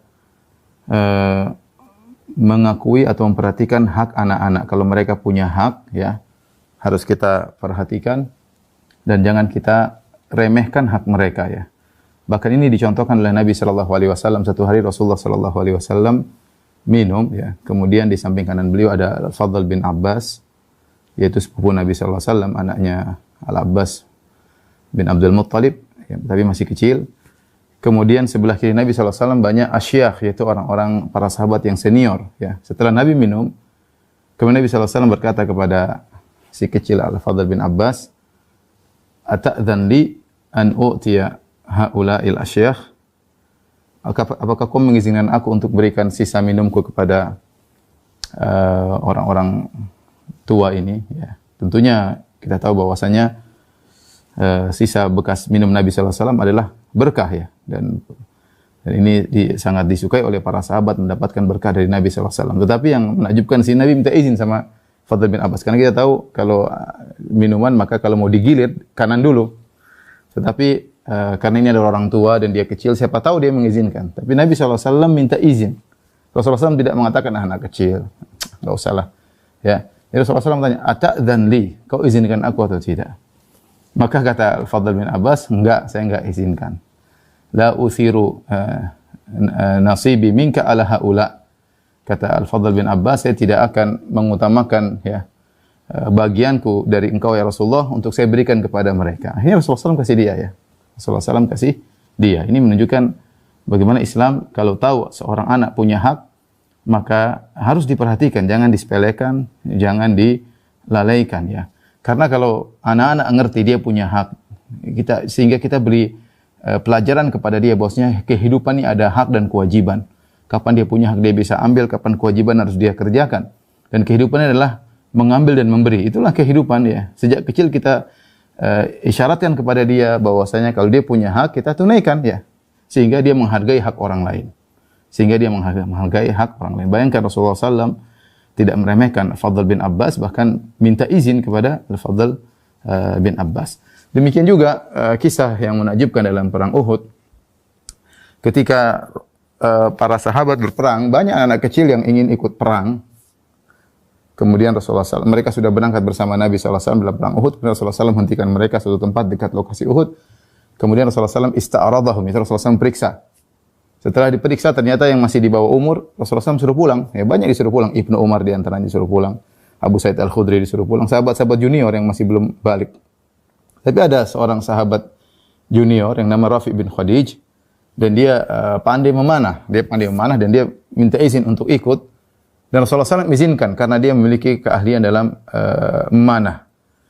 Dia punya kawan namanya Samurah bin Jundub yang dari Al-Fazari, dari kabilah Fazarah ya. Dia datang bersama bapak tirinya ya. Kemudian ketika dia melihat Rafi bin Khadij diizinkan oleh Nabi padahal belum balik, maka dia suruh bapak tirinya ngomong sama Nabi, bilang sama Rasulullah SAW, saya juga ingin ikut perang. Adapun Rafi saya bisa mengalahkan dia kalau berkelahi. Bergulat saya bisa mengalahkan dia. Akhirnya bapaknya datang kepada Nabi, ya Rasulullah, ini Samurah. Dia bilang bisa mengalahkan Rafi bin Khadij. Engkau mengizinkan Rafi, kenapa kau tidak izinkan dia? Ya, dia menuntut haknya. Ya. Rasulullah SAW tidak mengabaikan, tidak meremehkan. Ya. Rasulullah mana sini? Tasara, kata Rasulullah SAW, ayo berkelahi atau bergulat. Dan akhirnya Samurah bin Jundab mengalahkan Rafi bin Khadij. Rasulullah mengizinkan. Rasulullah SAW izinkan. Ya, sehingga ini pelajaran bagi kita kalau anak kita punya hak ya. Di antara hak dia kalau kita sudah janji, kemudian kamu nanti kalau begini dapat begini, kalau kamu begini dapat begini, itu berarti sudah menjadi hak dia. Kemudian ketika dia minta jangan kita remehkan ya. Mungkin perkara sepele bagi kita, misalnya mainan yang murah, nanti aja. Tapi bagi dia itu bukan perkara sepele, itu dunia dia. Ya mungkin dia ingin beli mainan pesawat kayak mainan apa, terus kita sudah janji, berarti sudah jadi hak dia. Ketika dia minta jangan kita remehkan. Lihatlah Rasulullah SAW tidak meremehkan hak anak-anak ya. Dan ini tarbiyah yang penting sehingga anak-anak tahu mereka punya hak dan mereka juga punya kewajiban. Oleh karenanya di antara fatwa Syekh Ibnu Utsaimin rahimahullahu taala mengenai saf pertama, beliau berkata jika orang-orang ke masjid, ya, asalnya kan kata Rasulullah SAW, liyalini ulul ahlami minkum. Kata Rasulullah SAW, hendaknya yang di belakangku adalah orang-orang yang dewasa, ya, terutama yang memiliki hafalan yang banyak, ya. Tetapi kata Syekh Utsaimin rahimahullahu taala, kalau ternyata anak-anak sudah maju duluan ke saf pertama, maksudnya bukan persis di belakang imam. Di belakang imam harus spesial memang, yang kalau imam salah bisa dia tegur, kalau imam batal bisa dia gantikan, ya. Ternyata anak-anak sudah mengambil saf pertama di sebelah kanan, sebelah kiri imam agak jauh, maka tidak boleh kata Syekh Utsaimin seorang kemudian memundurkan mereka mengatakan anak-anak di belakang, om yang maju. Ya, ini tidak boleh kata Syekh Utsaimin karena itu hak dia. Dia sudah datang duluan, yang datang duluan lebih berhak untuk mendapatkan saf pertama, ya. Dan ini berpengaruh kepada sang anak ketika dia saf pertama, kita motivasi saf pertama pahalanya banyak. Dia datang ke masjid segera, ya, kemudian begitu sampai di sana disuruh mundur oleh orang lain, ya tentu dia kecewa dan dia merasa haknya diambil, dan ini pengaruhnya buruk bagi anak-anak. Akhirnya dia di belakang, kemudian dia bikin geng di belakang main-main sama anak-anak, malah kacau salat, ya. Dan ini menunjukkan bahwasanya hak anak-anak punya hak, ya. Dan kalau dia punya hak kita berikan sehingga dia tumbuh dan berkembang dengan mengetahui bahwasanya kehidupan ini adalah mengambil dan memberi. Kehidupan itu isinya adalah hak dan kewajiban, ya. Hak dan kewajiban. Hak dia berhak untuk mengambil, kewajiban harus dia kerjakan. Baik, ini salah satu tarbiyah Nabi sallallahu alaihi wasallam. Di antara tarbiyah Nabi sallallahu alaihi wasallam itu Rasulullah sallam ketika berbicara dengan anak-anak, Rasulullah sallam berbicara sesuai dengan akal mereka, ya. Akal mereka sesuai dengan nalar mereka. Jadi berbicara dengan kemampuan bernalar mereka, ya. Dan ini dicontohkan misalnya Rasulullah SAW ketika melihat saudaranya Anas bin Malik. Anas bin Malik punya ibu namanya Ummu Sulaim, tapi ayahnya Anas meninggal dalam kondisi kafir. Kemudian Ummu Sulaim ini menikah dengan lelaki lain, dengan sahabat, ya. Kemudian punya anak, ya. Punya anak, ya, yang lebih muda daripada Anas bin Malik radhiyallahu anhu. Dan di antara akhlak mulia Nabi sallallahu alaihi wasallam, Nabi datang ke rumah pembantunya. Kita tahu Anas bin Malik adalah pembantu Nabi sallallahu alaihi wasallam. Maka Nabi sallallahu alaihi wasallam main ke rumah Anas bin Malik, ketemu dengan ibunya, ketemu neneknya. Ternyata adiknya Anas ini adik seibu, ya, lain bapak, punya hewan burung peliharaan, dan burung peliharaan tersebut dia senang main dengannya. Tahu-tahu burung peliharaan tersebut meninggal atau wafat, ya, atau matilah. Burung tersebut mati. Rasulullah SAW kemudian datang kepada anak tersebut. Rasulullah SAW hibur dia, kata Rasulullah, ya Aba Umair ma fa'ala Nughair. Rasulullah SAW ajak ngomong untuk menghibur dia. Ada apa gerangan wahai Abu Umair? Apa yang menimpa burungmu, ya? Ya, kata para ulama, lihat Rasulullah SAW menurunkan level dia berbicara tentang hewan tersebut kepada anak-anak. Padahal Rasulullah SAW adalah orang yang sangat sibuk, ya. Tetapi sempat-sempatnya dia menghibur anak tersebut. Ketika anak tersebut sedih, ketika burungnya mati. Kita tahu bagaimana anak-anak kalau sudah punya hewan peliharaan, dia sangat senang bermain dengan hewan tersebut, ya. Tidak ada masalahnya kemudian kita ikut serta bermain-main dengan dia, dengan hewan yang disenanginya tersebut. Apalagi dalam kondisi sedih tadi, mungkin hewannya lagi sakit. Rasulullah SAW menurunkan levelnya, berbicara dengan anak tersebut. Bahkan sebenarnya mengatakan anak tersebut mungkin tidak bisa menjawab omongan Nabi SAW. Masih kecil, mungkin umur 3 tahun, 4 tahun, belum bisa menjawab pertanyaan Nabi SAW. Tapi Nabi tetap ngomong sama dia, meskipun dia tidak paham dengan sempurna, tapi dia tahu Rasulullah SAW sedang menghiburnya. Ya. Ini penting, kita bicara anak-anak sesuai dengan apa dunianya dan bagaimana nalar dia. Demikian juga ketika Rasulullah SAW datang suatu hari, Aisyah kan masih remaja, ya. Dia sempat main-main punya boneka-bonekaan. Ketika itu sempat Rasulullah SAW melihat Aisyah radhiyallahu anha sedang main boneka-bonekaan. Maka Rasulullah SAW bertanya, apa ini? Ya, ma hadza ya Aisyah. Ini apa wahai Aisyah? Kata Aisyah radhiyallahu anha, banati, ini putri-putriku. Maksudnya boneka-boneka, ya. Ini putri-putriku. Kemudian ra'a bainahunna farasan lahu janahan min ruqa. Di antara putri-putri Aisyah itu boneka-boneka perempuan Aisyah yang dianggap putri-putri Aisyah, ada semacam boneka kuda, tetapi ada dua sayapnya yang terbuat dari kain ya. Maka Rasulullah SAW bertanya, "Ma hadzal ladzi ara wasatahunna?" Ini apa yang di tengah-tengah mainan boneka-boneka putri-putrimu? Kata Aisyah radhiyallahu taala anha, "Faras," itu kuda. Kata Rasulullah SAW, "Terus ini apa?" Ini apa yang dua di samping kanan kirinya? Janahan, ini dua sayap. Maka Rasulullah SAW mengatakan, "Farasun lahu janahan." Ya Aisyah, ada kuda punya dua sayap. Ya Rasulullah tanya. Aisyah menjawab, "Ama sami'ta anna li Sulaiman khailan lahu ajniha?" Wahai Rasulullah, tidakkah kau tahu, tidak kau dengar bahwasanya Nabi Sulaiman punya punya kuda-kuda yang bersayap? Rasulullah SAW tertawa ya. Rasulullah SAW tertawa. Tapi maksudnya Rasulullah SAW berbicara dengan anak-anak ya sesuai dengan kadar nalar mereka, kemudian berusaha masuk dalam dunia mereka ya sebagai bentuk pendekatan kepada anak-anak ya. Sebagai bentuk pendekatan kepada anak-anak.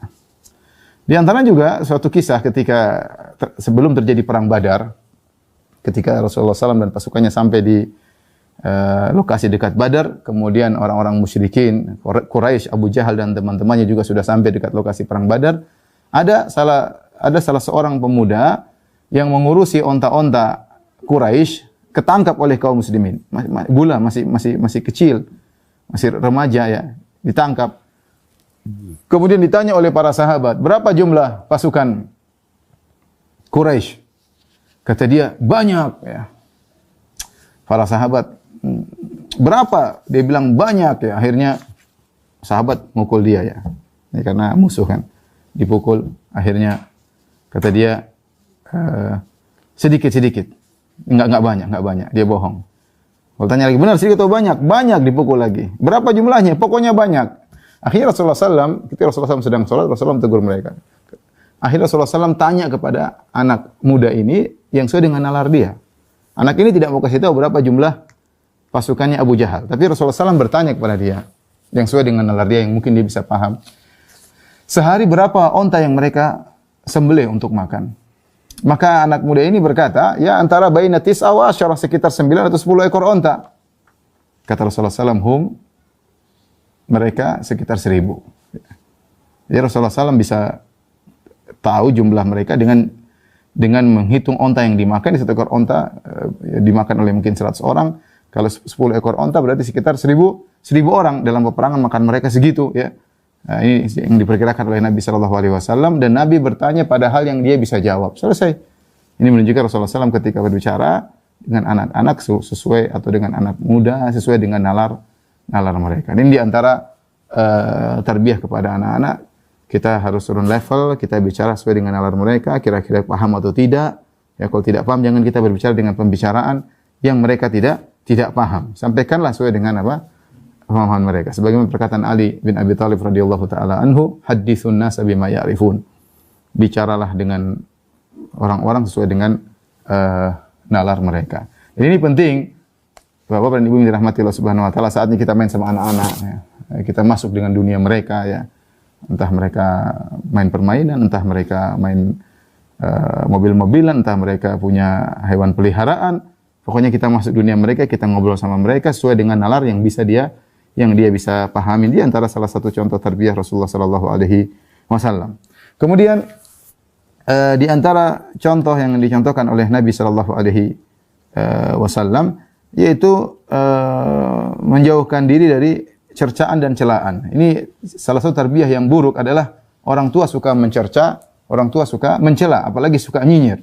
Anaknya suka dinyinyir, anaknya suka dicela, dicerca, bahkan dibanding-bandingkan sama anak orang lain. Ya, ini perkara yang sangat menyakitkan hati seorang anak. Kamu tuh gimana belajar, lihat teman-temanmu sudah begini-begini. Jangankan dibandingkan sama orang, dibandingkan dengan kakak adiknya sendiri tidak suka. Kakakmu begini, adikmu begini, apalagi dibandingkan dengan orang lain. Kalau dia salah, sebut kesalahannya tanpa harus membandingkan. Ya, kalau bisa diajak bicara dengan baik, tidak perlu kemudian nyinyir, kemudian mencela, merendahkan, menghinakan, mencela dan yang lainnya. Lihatlah Rasulullah sallallahu alaihi wasallam, kata Anas bin Malik radhiyallahu ta'ala anhu, "Laqad khadamtu Rasulullah sallallahu alaihi wasallam 9 sinin aw 10 sinin, fama qala li syai'an halla fa'alta lima fa'alta." Ya, aku telah berkhidmah kepada Nabi sallallahu alaihi wasallam 9 tahun atau 10 tahun. Rasulullah SAW tidak pernah mengatakan kepada sesuatu yang aku lakukan, hala fa'alta hadza, tidakkah kau melakukan ini? Atau Rasulullah mengatakan, kenapa kau melakukan ini? Rasulullah SAW tidak pernah menegur, ya, mencela Anas bin Malik radhiyallahu taala anhu, dan itu bahkan 9 tahun dan 10 tahun. Rasulullah SAW punya cara sendiri untuk menegur Anas bin Malik radhiyallahu taala anhu. Ya, ini perkara yang menakjubkan di antara akhlak Nabi sallallahu alaihi wasallam yang saya katakan mukjizat, bagaimana seorang majikan tidak pernah mencela pembantunya selama 9 tahun atau 10 tahun, ya. Ini menakjub. Tapi Rasulullah contohkan, dan Anas bin Malik masih kecil tatkala itu. Di antaranya Anas cerita satu hari, ya, bagaimana Rasulullah SAW menegur dengan cara yang halus. Kata Anas bin Malik dalam Sahih Muslim, karena Rasulullah SAW min ahsanin nasi khuluqan. Rasulullah SAW adalah orang yang paling mulia akhlaknya. Fa arsalani yauman li hajatin. Suatu hari Rasulullah SAW mengutusku untuk suatu keperluan. Kemudian fakultu, maka Anas berkata, aku berkata di hadapan Nabi, fakultu wallahi la adhab. Bayangkan, ini Anas ini masih kecil. Rasulullah kasih uzur. Rasulullah bilang pergi, kata dia, demi Allah aku tidak mau pergi. Wa fi nafsi an adhab. Padahal dalam hatiku aku akan pergi. Jadi Anas masih kecil, belum balik, ya. Rasulullah bilang pergi ke sana, mungkin beli ini atau bawa barang ini. Kata dia, demi Allah saya enggak mau pergi, Rasulullah. Jadi maksudnya kalau bahasa kita apa ya, bikin jengkel, ya. Kita suruh pergi, dia bilang bukan cuma bilang tidak pergi, dia bilang demi Allah saya tidak mau pergi. Tapi kata Anas, dalam hatiku aku ingin pergi. Kemudian fa kharajtu, ya, hatta amurra ala sibyan wa hum yal'abun fis suq. Aku pun keluar menunaikan hajat Nabi sallallahu alaihi wasallam. Tiba-tiba aku melewati anak-anak di pasar sedang bermain-main, ya. Akhirnya aku di situ, ya, nonton mereka main-main. Ya, Rasulullah SAW nunggu enggak datang-datang. Ya. Maka Rasulullah SAW akhirnya keluar cari Anas. Ketika Anas bin Malik sedang asik nonton, kemudian faida Rasulullah SAW qad qabadha biqafaya min wara'i. Tiba-tiba Rasulullah SAW memegang leherku dari belakang. Fanadhartu, ya, aku melihat beliau, ya, ternyata wa huwa yadhak. Rasulullah SAW tertawa, kemudian berkata, ya Unais idhab haitsu amartuka. Adhabta min haitsu amartuka. Kata Rasulullah SAW, wahai Unais. Bahkan Rasulullah SAW panggil dengan panggilan kasih sayang. Dia tidak bilang Anas tapi Unais, ya. Wahai Unais, sudahkah kau pergi sesuai yang aku perintahkan? Qultu na'am ana adhab ya Rasulullah. Aku berkata, iya ya Rasulullah, aku pergi sekarang, ya. Jadi Rasulullah SAW tidak marah, tidak, kamu dari mana aja ditunggu-tunggu, ya. Saya ini orang sibuk, saya ini nabi, banyak urusan. Kamu urusan gini aja nggak bisa ngerjain. Enggak, ya. Rasulullah SAW datang kemudian tidak mencela, tidak mencerca, tapi tetap menegur, ya.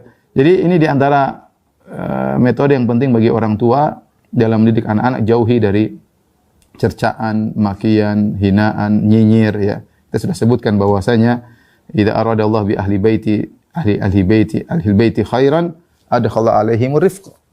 Bahwasanya jika Allah menghendaki kebaikan pada suatu keluarga, Allah masukkan kelembutan dalam keluarga tersebut, ya. Adapun keluarga yang isinya cercaan, makian, ya, tidak baik bagi anak-anak. Anak-anak juga sering akhirnya terbiasa mendengar cacian, makian, kata-kata yang buruk, hinaan, ya. Dan itu akan akan membias dalam perilaku mereka, ya.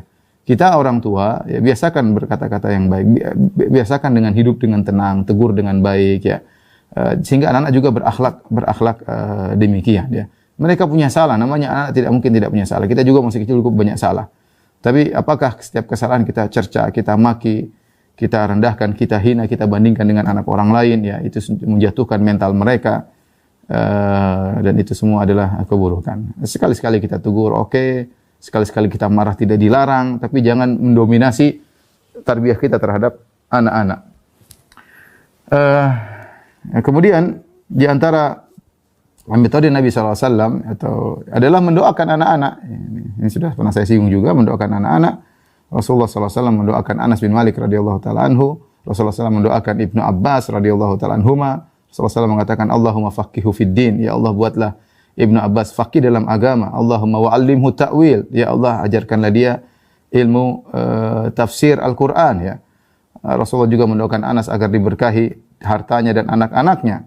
Dan akibat doa Rasulullah SAW, akhirnya Anas menjadi kaya raya. Dia punya kebun, kalau orang lain cuma panen setahun sekali, dia panen 2 kali. Bahkan dia punya anak dan cucu lebih dari 100 orang. Anas bin Malik radhiyallahu taala anhu karena doa Nabi sallallahu alaihi wasallam. Dan kita tahu maksudnya doa orang tua terkabulkan ya.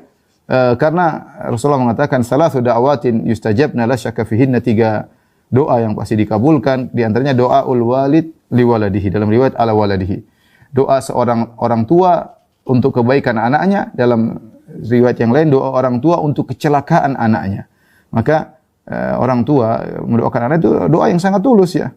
Kita berdoa dan berdoa dan berdoa, dan itu adalah ciri-ciri orang-orang yang beriman. Ya, bukankah Allah Subhanahu wa taala ketika menyebutkan ciri-ciri penghuni surga yang Allah sifati mereka dengan ibadur rahman, wa ibadur rahmani alladziina yamshuna 'alal ardi hauna wa idza khatabahumul jahiluna qalu salama, dalam surat Al-Furqan, yang kata Allah Subhanahu wa taala yaitu ibadur rahman, hamba-hamba ar-rahman. Allah sebutkan sifat-sifatnya di akhir ayat, kata Allah Subhanahu wa taala, ulaika yujzaunal ghurfata bima sabaru. Mereka itulah orang-orang yang dimasukkan dalam ghurfah, yaitu surga yang tinggi karena kesabaran mereka. Di antara sifat-sifat mereka yang Allah sebutkan itu mereka salat malam, mereka tidak berbuat kesyirikan, mereka tidak berzina, mereka tidak membunuh orang lain. Kemudian ciri-ciri mereka ya sampai pada firman Allah Subhanahu wa taala, walladzina yaquluna rabbana hab lana min azwajina wa dzurriyyatina qurrata a'yun, yaitu orang-orang yang mereka berdoa kepada Allah Subhanahu wa taala, rabbana hab lana min azwajina wa dzurriyyatina, ya Allah anugerahkanlah kepada kami istri-istri kami dan anak-anak kami yang qurrata a'yun, yang menyejukkan pandangan kami. Jadi mereka berdoa. Ciri orang tua yang saleh adalah mendoakan anaknya. Dan itu dipraktikkan oleh para anbiya, bukankah para nabi mereka mendoakan anak-anak mereka? Lihatlah Nabi Ibrahim alaihissalam, betapa banyak rangkaian doa yang dia panjatkan untuk anak-anaknya. Ya. Wa junubni wa bani an na'budal asnam. Ya Allah, jauhkanlah aku dan keturunanku dari menyembah berhala. Ya.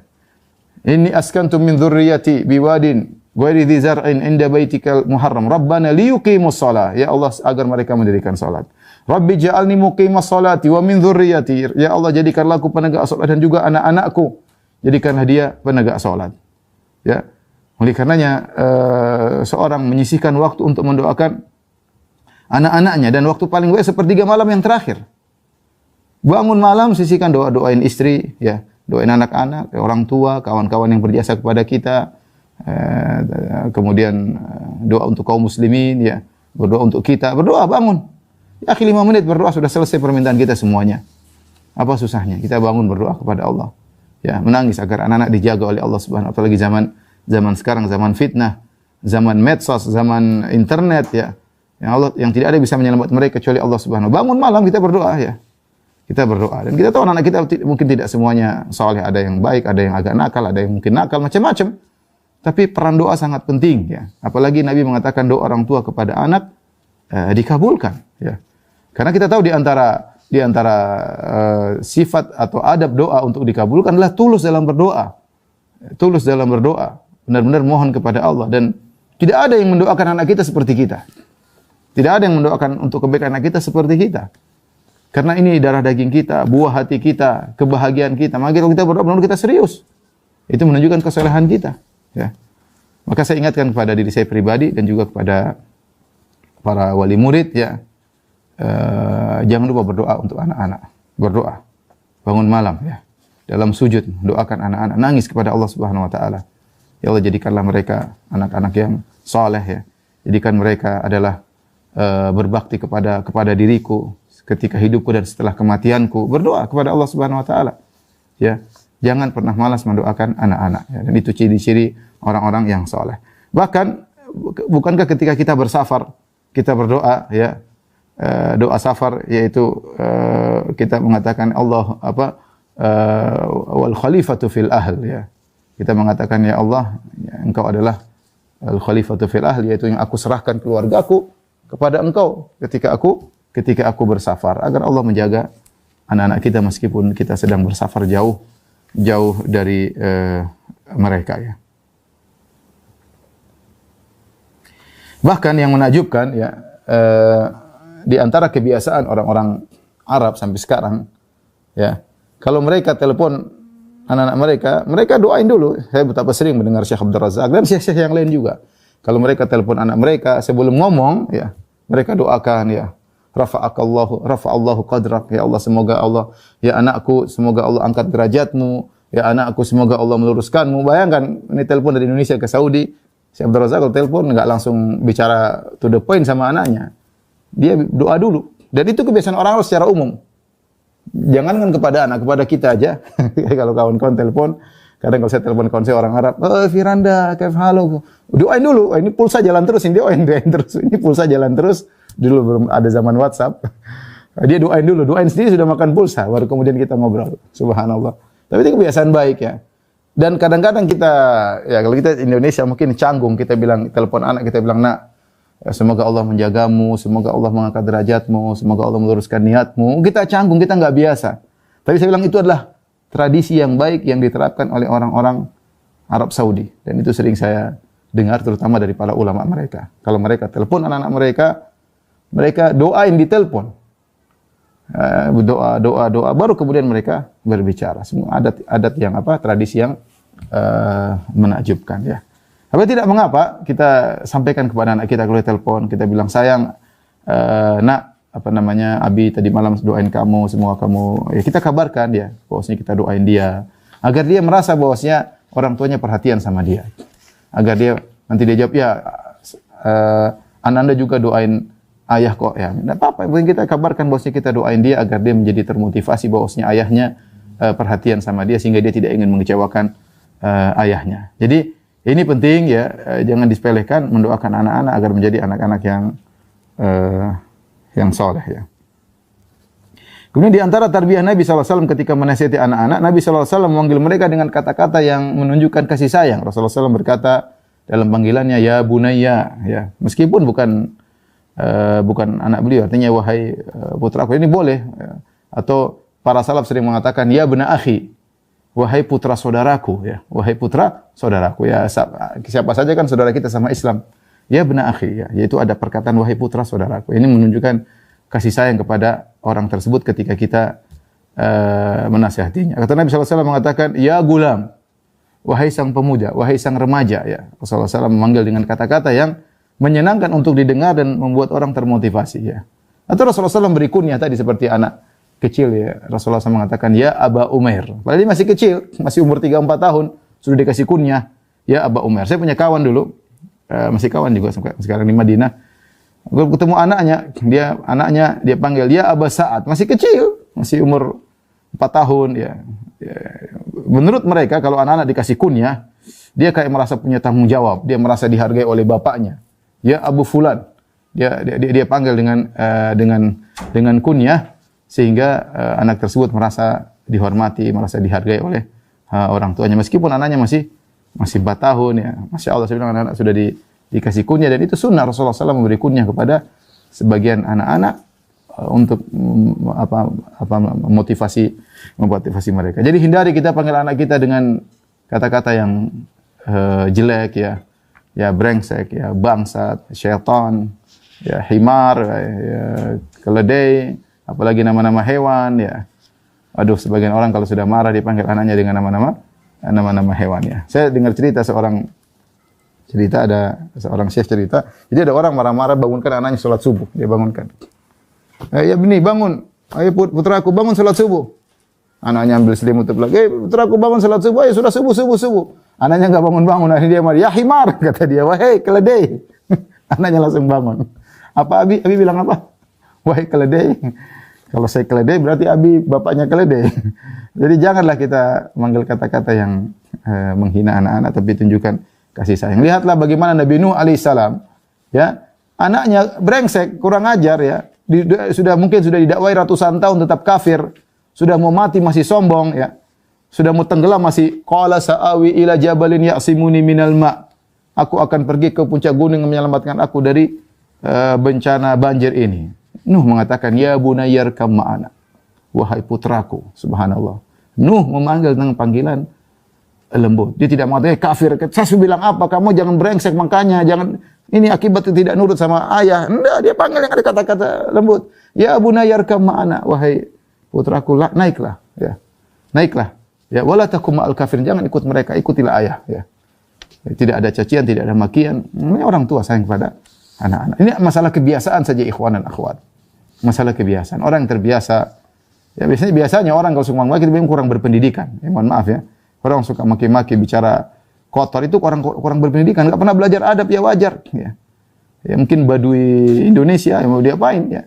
Ya maki-maki anaknya, merendahkan anaknya. Enggak, kalau orang beradab, belajar, punya pendidikan, dia pasti akan berkata-kata yang sopan santun kepada anak-anaknya. Baik, ikhwan dan akhwat yang dirahmati oleh Allah Subhanahu wa taala. Kemudian kita bahas berikutnya, di antara metode Nabi sallallahu alaihi wasallam adalah targhib wa tarhib, yaitu motivasi dan hukuman. Motivasi dan hukuman, ya. Ini metode Islam, ada motivasi, ada hukuman. Ini penting. Kita tahu dalam Al-Qur'an banyak sekali, ya. Ada motivasi, ada hukuman. Targhib, tarhib, Allah sebutkan penghuni surga, Allah sebutkan penghuni neraka. Allah sebutkan sifat-sifat orang beriman, Allah sebutkan sifat-sifat orang-orang kafir, ya. Allah banyak dalam Al-Qur'an kalau sudah menyebutkan ini, Allah akan disebutkan kontradiksinya, ya. Seperti itu, ya. Metode Al-Qur'an secara umum. Dan demikian juga ini sangat perlu dalam mendidik anak-anak, metode targhib dan tarhib. Makanya ada buku hadis ini, Targhib dan Tarhib Lil Mundhiri, tentang hadis-hadis yang memotivasi dan hadis-hadis yang memberi rasa takut kalau orang melakukan kemaksiatan. Ada jannah, ada nar, ya, ada jannah, ada nar. Dan maka dalam mendidik anak-anak juga perlu targhib dan tarhib. Kita motivasi anak-anak, ya. Dengan motivasi, kita bisa motivasi penghargaan kepada mereka kalau mereka berhasil di antaranya, dengan apa namanya, berupa materi, boleh.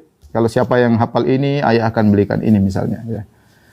Atau kita paling tidak, kalau tidak punya duit, ya kita kasih motivasi berupa pujian. Lihatlah Nabi SAW ketika ingin memotivasi Abdullah bin Umar sahabat junior, ya, untuk bisa terus salat malam, kata Rasulullah SAW, ni'mar rajulu Abdullah law kana yusalli minal lail. Subhanallah. Rasulullah berkata, sebaik-baik lelaki adalah Abdullah bin Umar kalau dia salat malam, ya. Ya, kalau dia salat malam.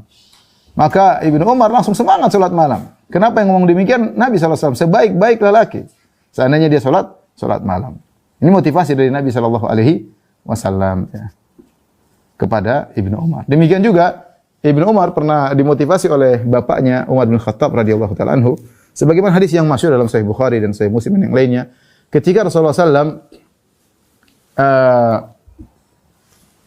lagi bersama para sahabat-sahabat senior, di situ ada Abu Bakar, ada Umar. Tiba-tiba Rasulullah SAW bikin teka-teki. Kata Rasulullah SAW, inna minasyajari lama barakatuhu ka barakatil muslim. Hadithuni ma huwa atau ma hiya, ya. Kata Rasulullah SAW, sungguhnya di antara pohon-pohon ada pohon yang keberkahannya seperti keberkahan seorang muslim. Kabarkanlah kepadaku pohon apakah itu? Di antaranya kata Nabi SAW, la tahuttu waraquha, bahwasanya pohon tersebut daunnya tidak pernah gugur, ya. Apa kata Ibnu Umar? Fa dhahaban nasu ila syajaril bawadi. Rasulullah SAW bikin teka-teki, para sahabat menyangka itu pohon yang susah, maka mereka bilang pohon ini ya Rasulullah, pohon ini. Mereka pergi pohon-pohon yang ada di kampung-kampung. Semuanya salah. Kata Ibnu Umar, fa waqa'a fi nafsi annaha nakhlah. Terbetik dalam hatiku itu adalah pohon korma. Tetapi aku lihat, ya, tidak ada yang jawab. Dan wa ana asgharul qaum, aku adalah yang paling muda ketika itu. Sementara sahabat-sahabat senior semua mulai jawab, ternyata salah semua. Dan ada Abu Bakar dan Umar wa huma la yatakallaman. Abu Bakar dan Umar tidak ngomong, mereka diam saja. Maka Ibnu Umar karena dia beradab, dia tidak mau jawab. Akhirnya kata Rasulullah SAW, hiya nakhlah, pohon itu adalah korma. Setelah majelis bubar, kemudian Ibnu Umar bicara sama bapaknya, Umar bin Khattab. Dia berkata, wahai ayahanda, sungguhnya tadi saya mau jawab itu korma, ya, tetapi saya tidak enak, saya paling muda. Kata Umar memotivasi, lau kunta qultaha kana ahabba li min kada wa kada. Wahai putra, kenapa gua enggak ngomong aja? Seandainya kalau kau ngomong, tentu itu lebih saya sukai daripada ini dan ini. Itu dia memotivasi anaknya untuk menjawab, ya. Motivasi dari Umar bin Khattab radhiyallahu taala anhu. Ini motivasi adalah perlu dalam mendidik anak-anak sehingga mereka termotivasi. Dan tidak jadi masalah kita motivasi dengan, tadi saya katakan, dengan harta, ya. Apakah boleh Ustaz? Boleh. Rasulullah SAW, bukankah Rasulullah SAW memotivasi orang-orang yang al-mu'allaf yang baru masuk Islam, al-mu'allafatu qulubuhum, Rasulullah SAW berikan harta. Jangankan yang baru masuk Islam, bahkan yang masih kafir Rasulullah kasih harta supaya dia lebih masuk Islam dan kemudian tenang dengan Islam. Dalam hadis Sahih Muslim, Anas mengatakan, ada orang datang kepada Nabi SAW kemudian minta ghanaman bainal jabalain, minta kambing yang begitu banyak. Rasulullah SAW fa'atahu ghanaman bainal jabalain. Rasulullah SAW berikan kambing yang banyak ya. Rasulullah berikan sampai kata Anas bin Malik, seseorang bisa jadi masuk Islam karena harta. Dia masuk Islam karena harta. Karena Rasulullah SAW bagi harta dia masuk Islam. Supaya dapat harta dia masuk Islam. Bahkan sebelum masuk Islam Rasulullah kasih harta, kemudian dia masuk Islam.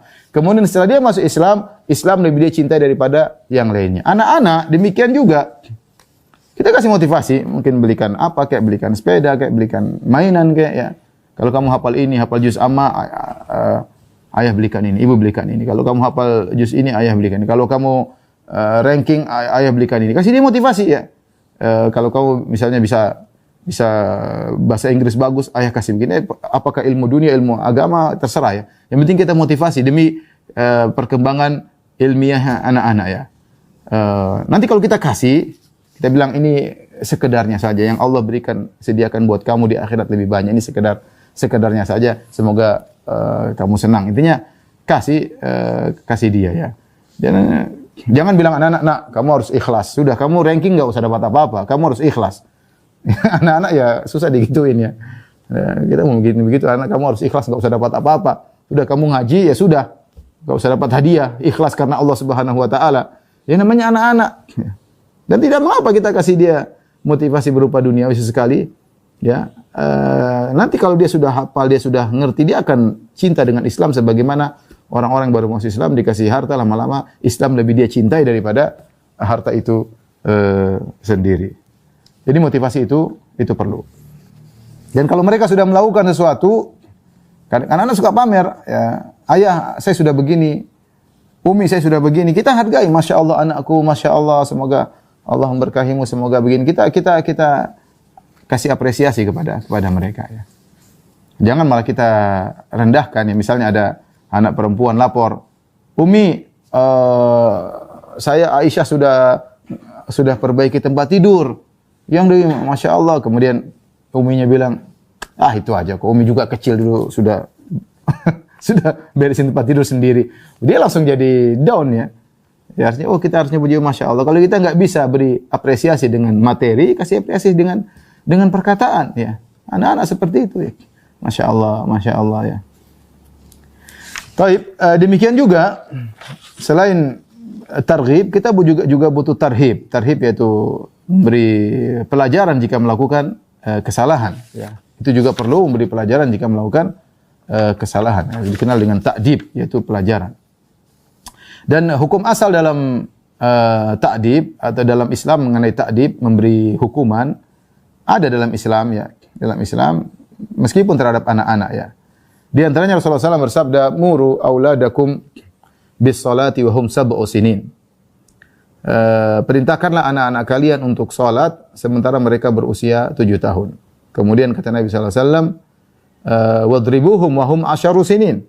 Dan pukullah mereka kalau mereka tidak salat jika mereka sudah berusia 10 tahun.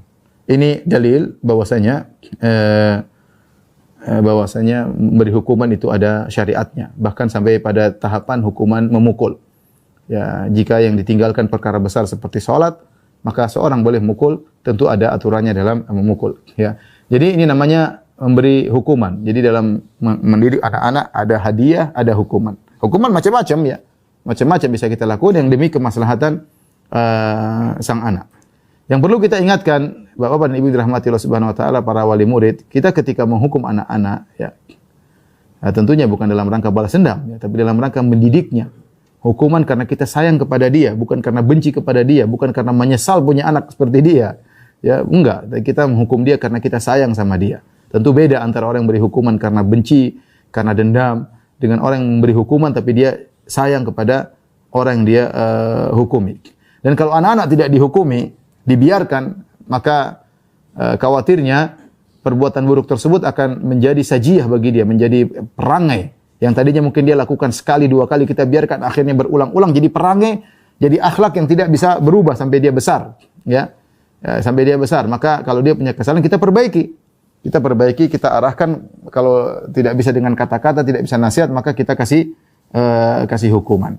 Namun, poin penting yang harus saya ingatkan sebelum memberi hukuman. Saya ingatkan penting bagi bapak dan ibu-ibu, sebelum kita memberi hukuman apapun yang kita berikan, maka kita harus jelaskan bahwasanya dia salah. Kita harus yakin dia tahu bahwasanya dia salah. Jadi dia tahu dia dihukum karena dia salah. Sehingga tidak terbetik dalam benaknya dia dihukum karena orang tuanya benci sama dia. Tidak. Karena kalau dia merasa dihukum karena orang tuanya benci sama dia, mungkin dia dendam. Dia dendam sama orang tuanya. Tapi kalau dia tahu dia dihukum karena salah, mungkin dia marah-marah, tapi dia sadar dia salah. Itu sangat penting.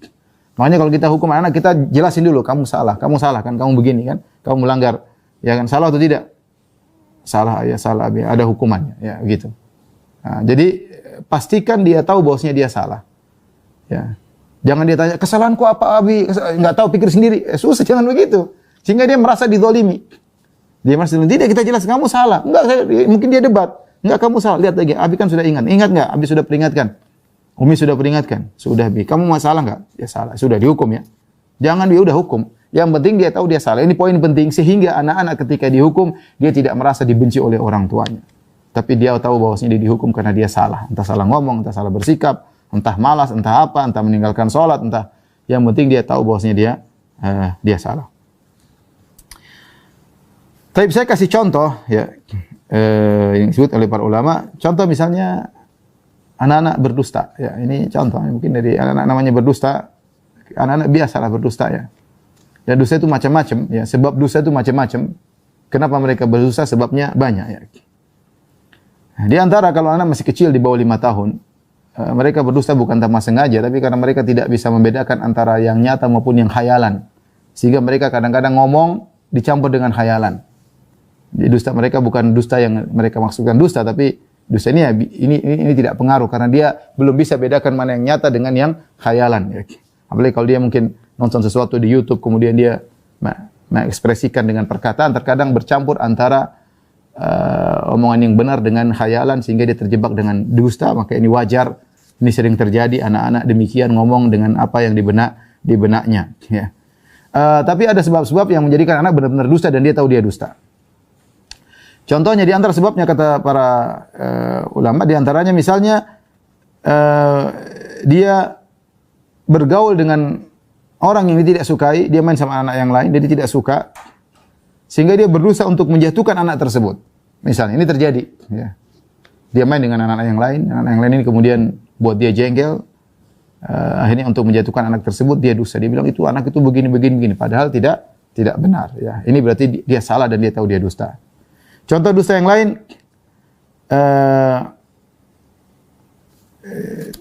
dia dusta, dan ini sering terjadi, karena takut dihukum. Orang tuanya keras, ibunya keras. Pokoknya kalau salah sedikit, ajar. Salah sedikit, cubit. Sampai bekas cubitan banyak di tubuhnya. Salah sedikit, rotan. Ya. Sehingga supaya dia tidak dihukum, dia dusta untuk menyelamatkan diri. Jangan kan anak kecil orang tua aja dusta. Untuk apa? Dalam rangka menyelamatkan diri, karena dia tidak mendapatkan kasih sayang dari orang tuanya. Ya sudah, kalau dia jujur pasti dia habis. Daripada saya dipukulin, mending saya dusta. Mulai dia sekali, 2 kali bohongin orang tuanya, akhirnya jadi perilaku. Kalau jadi perilaku, repot. Jadi cap pendusta, repot. Maka kita jangan gampangkan masalah dusta. Ini masalah akhlak yang sangat penting. Ya, orang kalau sudah dusta, repot di kemudian hari. Dalam kehidupan keluarganya, repot kalau dia dikenal dusta. Istrinya tidak akan pernah percaya sama dia, atau suami tidak pernah akan percaya sama dia. Dalam kehidupan masyarakat juga demikian, masyarakat tidak percaya sama dia, dalam bisnis pun demikian. Ini penyakit yang berbahaya, dusta. Dan ini kadang-kadang muncul dari masih kecil. Ya, kalau kita salah tarbiyah, anak bisa jadi pendusta. Di antara tadi saya sebutkan, seorang anak berdusta dalam rangka untuk menghindarkan diri dari hukuman yang akan diberikan oleh ayah dan ibunya. Ya. Di antara anak-anak bisa berdusta karena dia main sama anak-anak yang berakhlak buruk. Ketika anak yang akhlak buruk, anak-anak suka dusta, dia juga terbiasa. Sehingga dia menganggap suatu perbuatan biasa. Ini dusta, dia tahu ini bohong ternyata. Temu lagi ini bohong, dia juga dusta. Nah, itu saat itu kita harus jelaskan, nak dusta enggak boleh.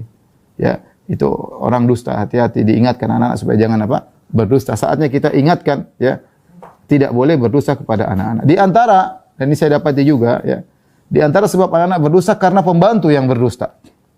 Pembantu sering berdusta, dong itu biasa. Misalnya nakut-nakuti anak-anak, ternyata kamu kalau nggak makan nanti begini-begini. Akhirnya anak itu, ini babysitternya dusta.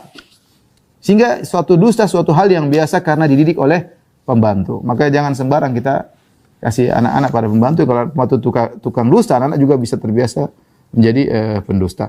Dan di antara sebab anak-anak berdusta karena orang tuanya berdusta. Orang tuanya berdusta. Gimana? Dia lihat orang tuanya kalau telepon, ya. Misalnya ada yang tanya, ada bapak enggak? Terus istrinya bilang, enggak ada, padahal ada. Oh, ibu dusta ini. Ya. Akhirnya bapak lagi tidur, ternyata tidak tidur. Oh, ini Umi dusta. Dia tidak ngomong, tapi dia menilai.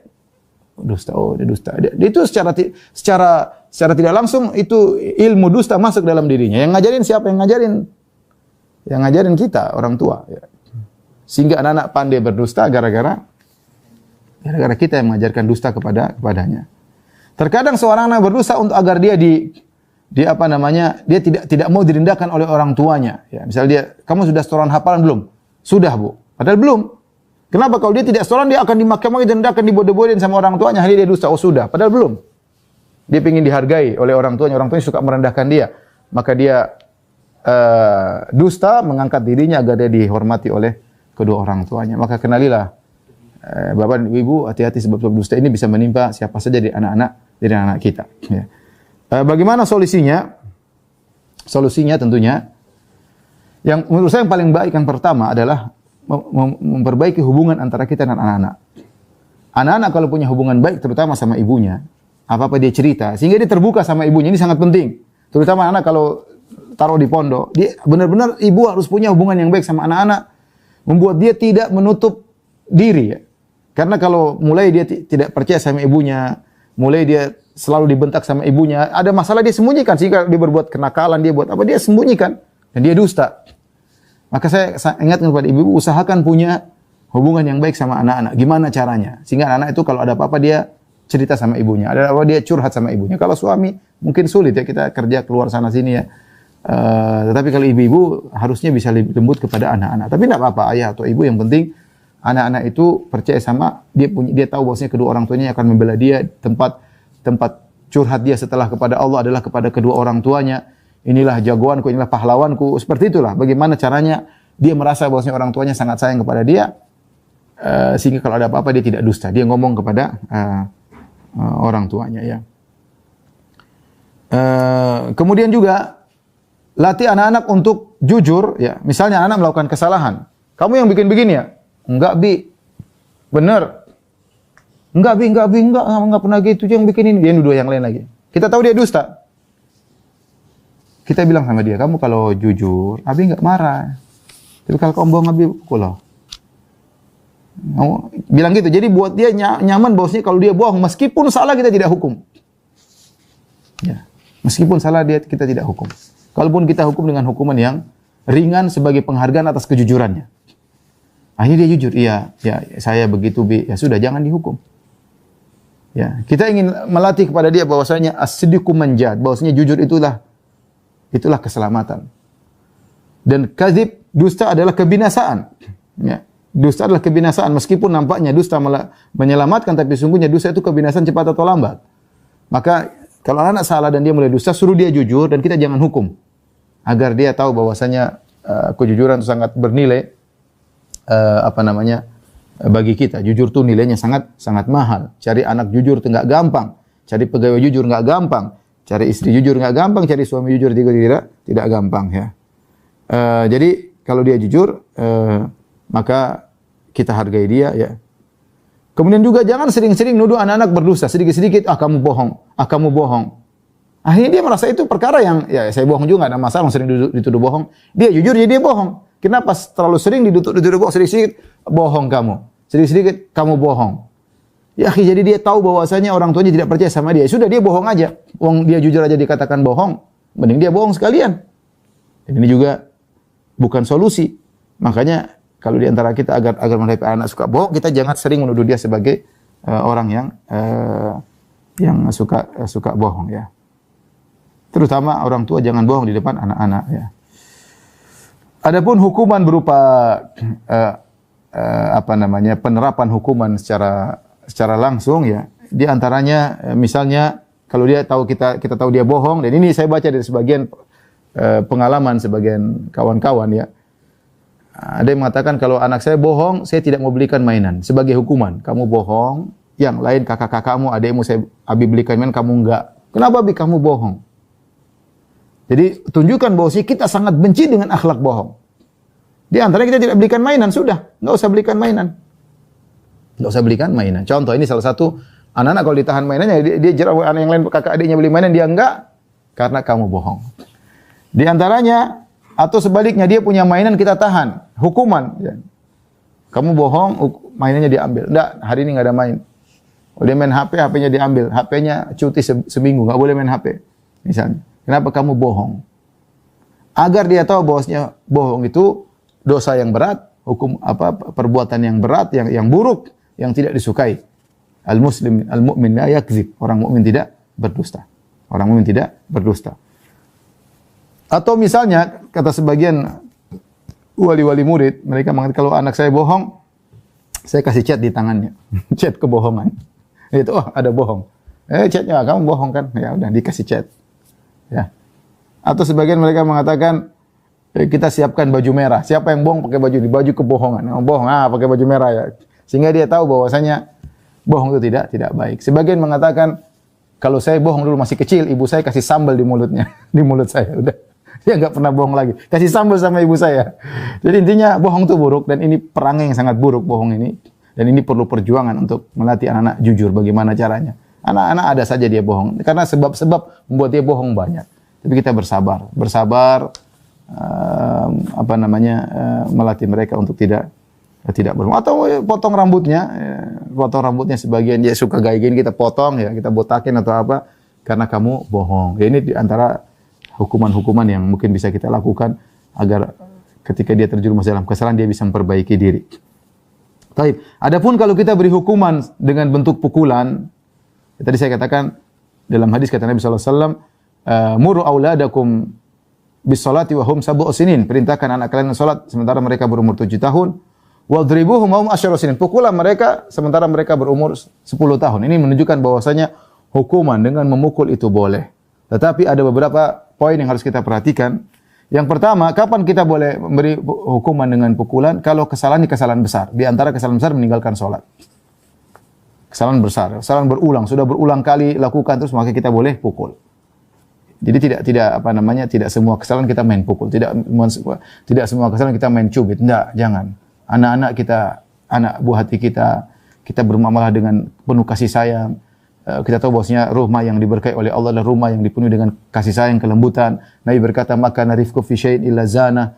Tidak ada kelembutan menempel pada suatu kecuali akan menghiasinya. Wala yunzau an syai'in illa syana. Tidaklah kelembutan dicabut kecuali akan merusaknya. Oleh karenanya kita lembut, namun kita boleh mukul kalau kondisinya berat. Itu kesalahannya berat, ya. Atau kesalahannya berulang-ulang, akhirnya kita harus mengambil tindakan pukulan. Kemudian ini yang pertama, kesalahan besar yang boleh kita pukul. Yang kedua, tidak boleh memukul dalam kondisi marah, tidak boleh. Rasulullah SAW mengatakan la taqdab, jangan marah. Faraddada miraran, la taqdab, jangan marah, jangan marah. La taqdab walakal jannah, jangan kau marah kau masuk surga. Tidak boleh. Apalagi marah sama anak, enggak boleh. Jadi kita boleh bersandiwara kita sedang marah, tapi kita hati jangan marah. Ya. Saya terus terang begitu, sering saya bersandiwara, marah saya tidak marah. Tapi saya tidak bisa marah. Maksud saya tidak sedang marah sama anak saya, tapi saya menampakkan diri saya sedang marah agar dia tahu ini perkara besar. Kenapa? Karena kalau kita marah, kita tidak akan bisa mengontrol diri kita tatkala mukul. Ya. Mungkin kita tarik tangannya bisa lepas. Ya, ada kejadian Syekh Abdul Razak pernah cerita, ada orang, dia ketemu orang di rumah sakit bawa anaknya, tangannya lepas. Kenapa? Bapaknya marah. Tarik lepas tangannya, akhirnya dia pergi ke rumah sakit. Dia yang marah, dia yang susah sendiri membiayai anaknya, ya. Kalau sudah kita marah kadang tidak terkontrol. Mukul anak sampai memar, sampai biru, sampai bengkak, sampai darah. Jangan. Kalau kita mukul anak boleh mukul, ada syariatnya, tapi jangan sedang marah. Ya, hakim saja kalau sedang marah hukumannya keputusan hukumnya tidak dianggap. Rasulullah larang seorang hakim memberi hukum dalam kondisi ghadban, dalam kondisi marah. Maka ketika mukul anak jangan marah. Boleh bersandiwara sedang marah, boleh angkat suara misalnya, tetapi hati kita jangan marah. Karena kalau kita marah, kita mukulnya enggak terkontrol. Kemudian mukul pun ingat, jangan sampai angkat tangan tinggi ya. Angkat segini aja ya, pukul pelan. Jadi kita mengontrol diri kita di antara tidak mengangkat tangan tinggi-tinggi ketika memukul. Kemudian tidak boleh mukul di bagian wajah atau bagian tempat-tempat yang sensitif yang berbahaya bagi anak-anak kita. Wajah sama sekali tidak boleh. Mungkin kita boleh pilih tangan atau kita boleh pukul bokongnya boleh, tapi jangan sampai pada ulu hatinya misalnya atau wajahnya atau lehernya. Hati-hati kita. Anak-anak rawan ya, hati-hati ya. Kalau ternyata anak kita kemudian teriak, ya Allah, tolong aku, berhenti, jangan lanjutkan. Dia sedang bersandar kepada Allah, maka kita tunjukkan kita betapa mengagungkan Allah Subhanahu wa taala ya. Tapi demikian saja kepada kawan-kawan di para guru, dewan guru di pesantren Al-Wildan. Demikian juga para wali murid kami sampaikan pada kesempatan kali ini. Mudah-mudahan kita bisa ketemu di kesempatan yang lain. Wabillahi taufiq wal hidayah. Assalamualaikum warahmatullahi wabarakatuh.